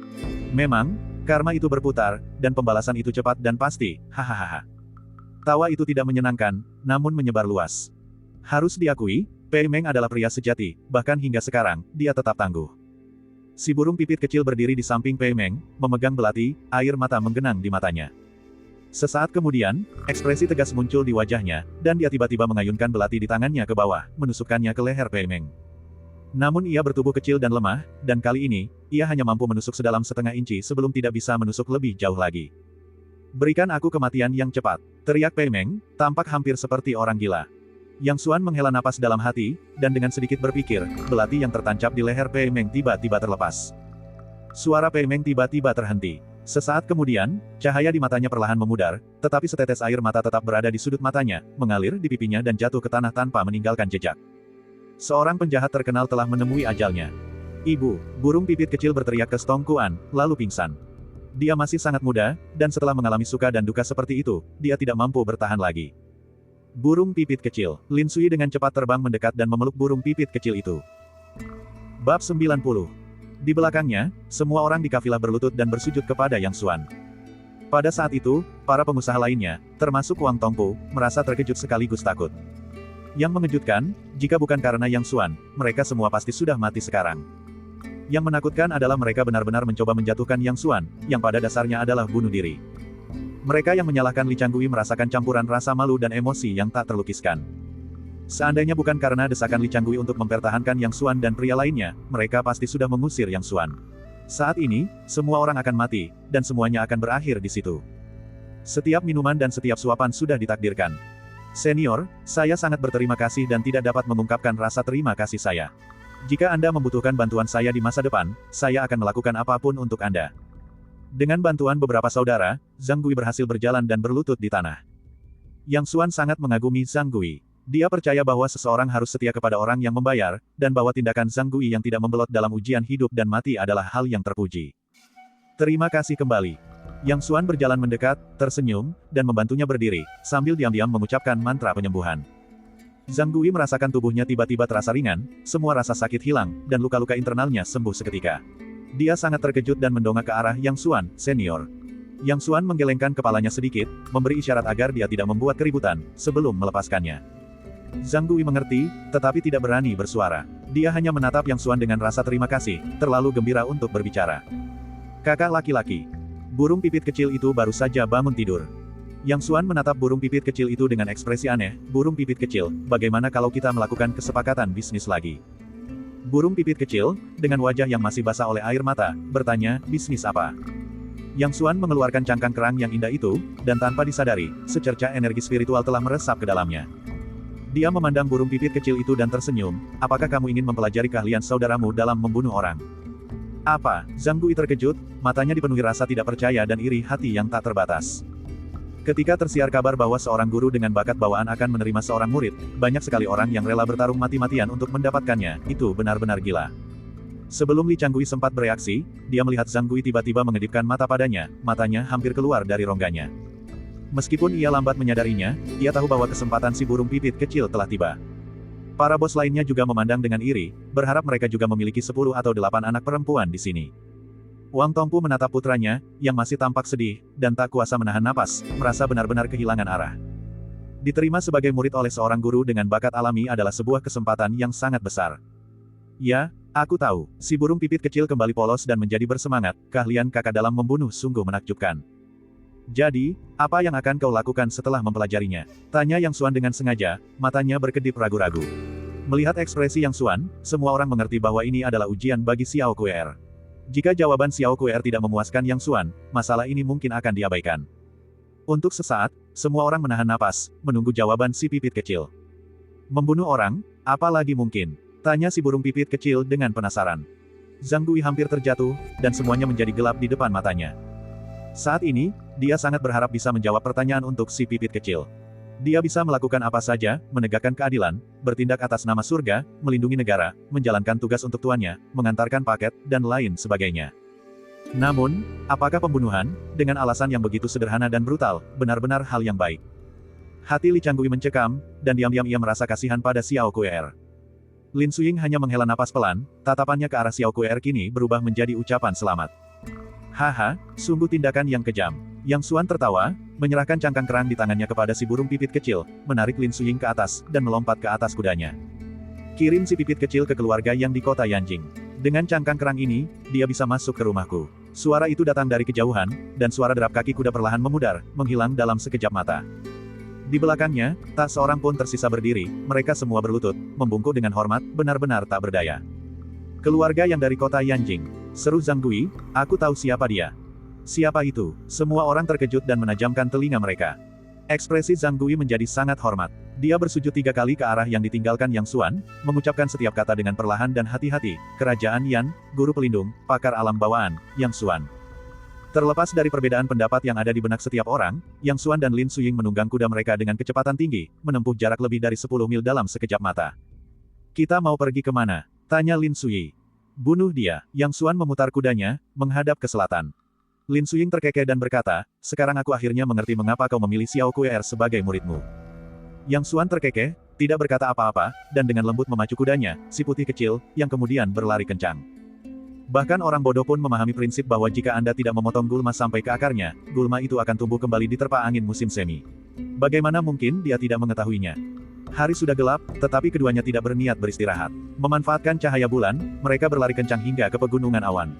Ini Gunung Luoyun. Lin Suying menatap puncak gunung yang gelap di depannya, yang dipenuhi cahaya api, dan berkata dengan lantang. Tanpa berhenti sejenak, Yang Xuan menunggang kudanya mendaki gunung. Siapa itu? Sebuah suara terdengar dari balik bayangan, itu adalah penjaga di area ini. Yang Xuan tak mau berdebat dengannya. Kilatan cahaya kemasan, dan pria itu tewas sebelum sempat berteriak. Yang Xuan melesat maju, menerobos gerbang gunung, dan jeritan tak terhitung jumlahnya menggema di langit. Sejujurnya, semua teknik Dao yang dimiliki Yang Xuan saat ini paling cocok untuk pertempuran kelompok. Menghadapi musuh-musuh kecil ini, terlepas dari teknik Dao mana yang dia gunakan, sangat mudah. Serangan musuh, teriak seseorang. Seketika itu juga, alarm berbunyi, obor-obor yang tak terhitung jumlahnya dinyalakan, dan segerombolan bandit gelap mengepung mereka dari segala arah. Reaksinya cukup cepat, Yang Xuan sedikit terkejut. Pada saat itu, Yang Xuan berhenti di sebuah alun-alun yang sangat luas dan besar yang dapat menampung ribuan orang. Di depannya terdapat kompleks bangunan besar yang dibangun di lereng gunung, dengan monster-monster mengerikan yang mulutnya terbuka lebar, seolah-olah mereka akan menelan orang hidup-hidup. Di sebelah kiri alun-alun terdapat jurang tak berdasar, tempat angin gunung menderu. Tak seorang pun berani berdiri di atasnya, karena takut terhempas oleh angin kencang dan hancur berkeping-keping. Di sebelah kanan alun-alun terdapat tebing curam, gelap dan dalam, yang menimbulkan kekaguman.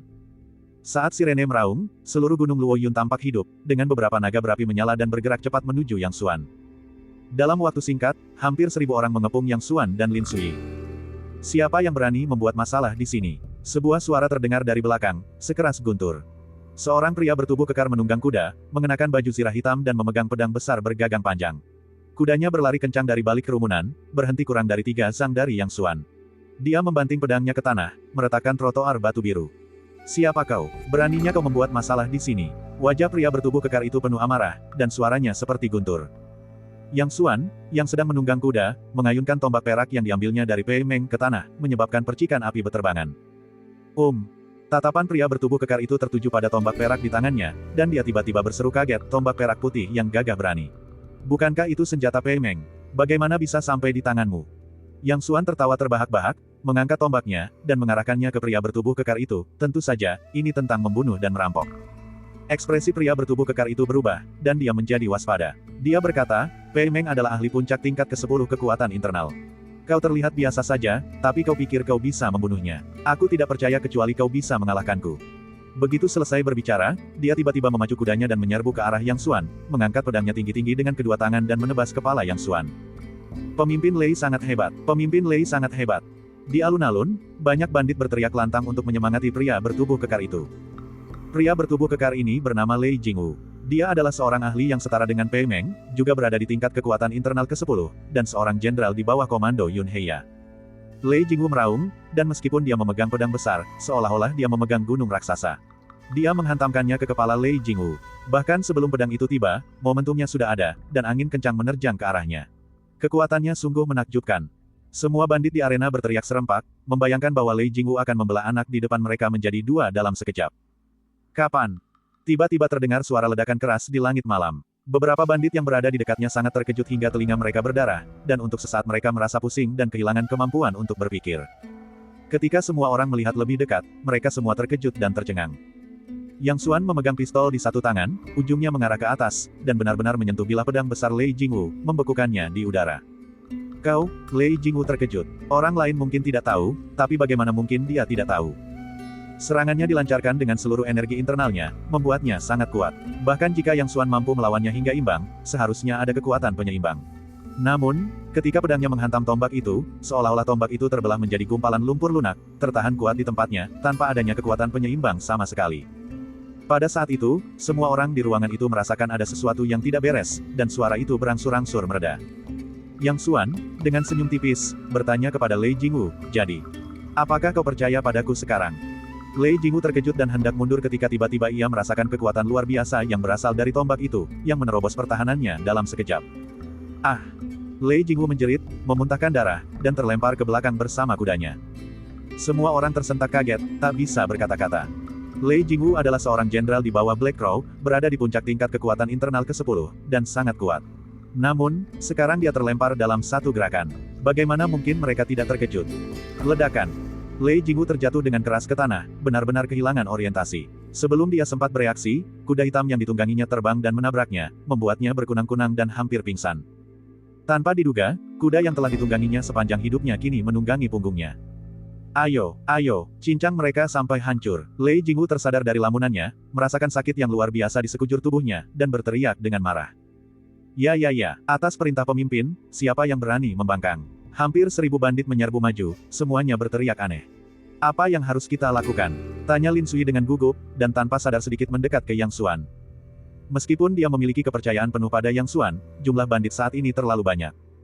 Ikuti aku, jangan pergi. Yang Xuan mengulurkan tangannya dan tersenyum padanya.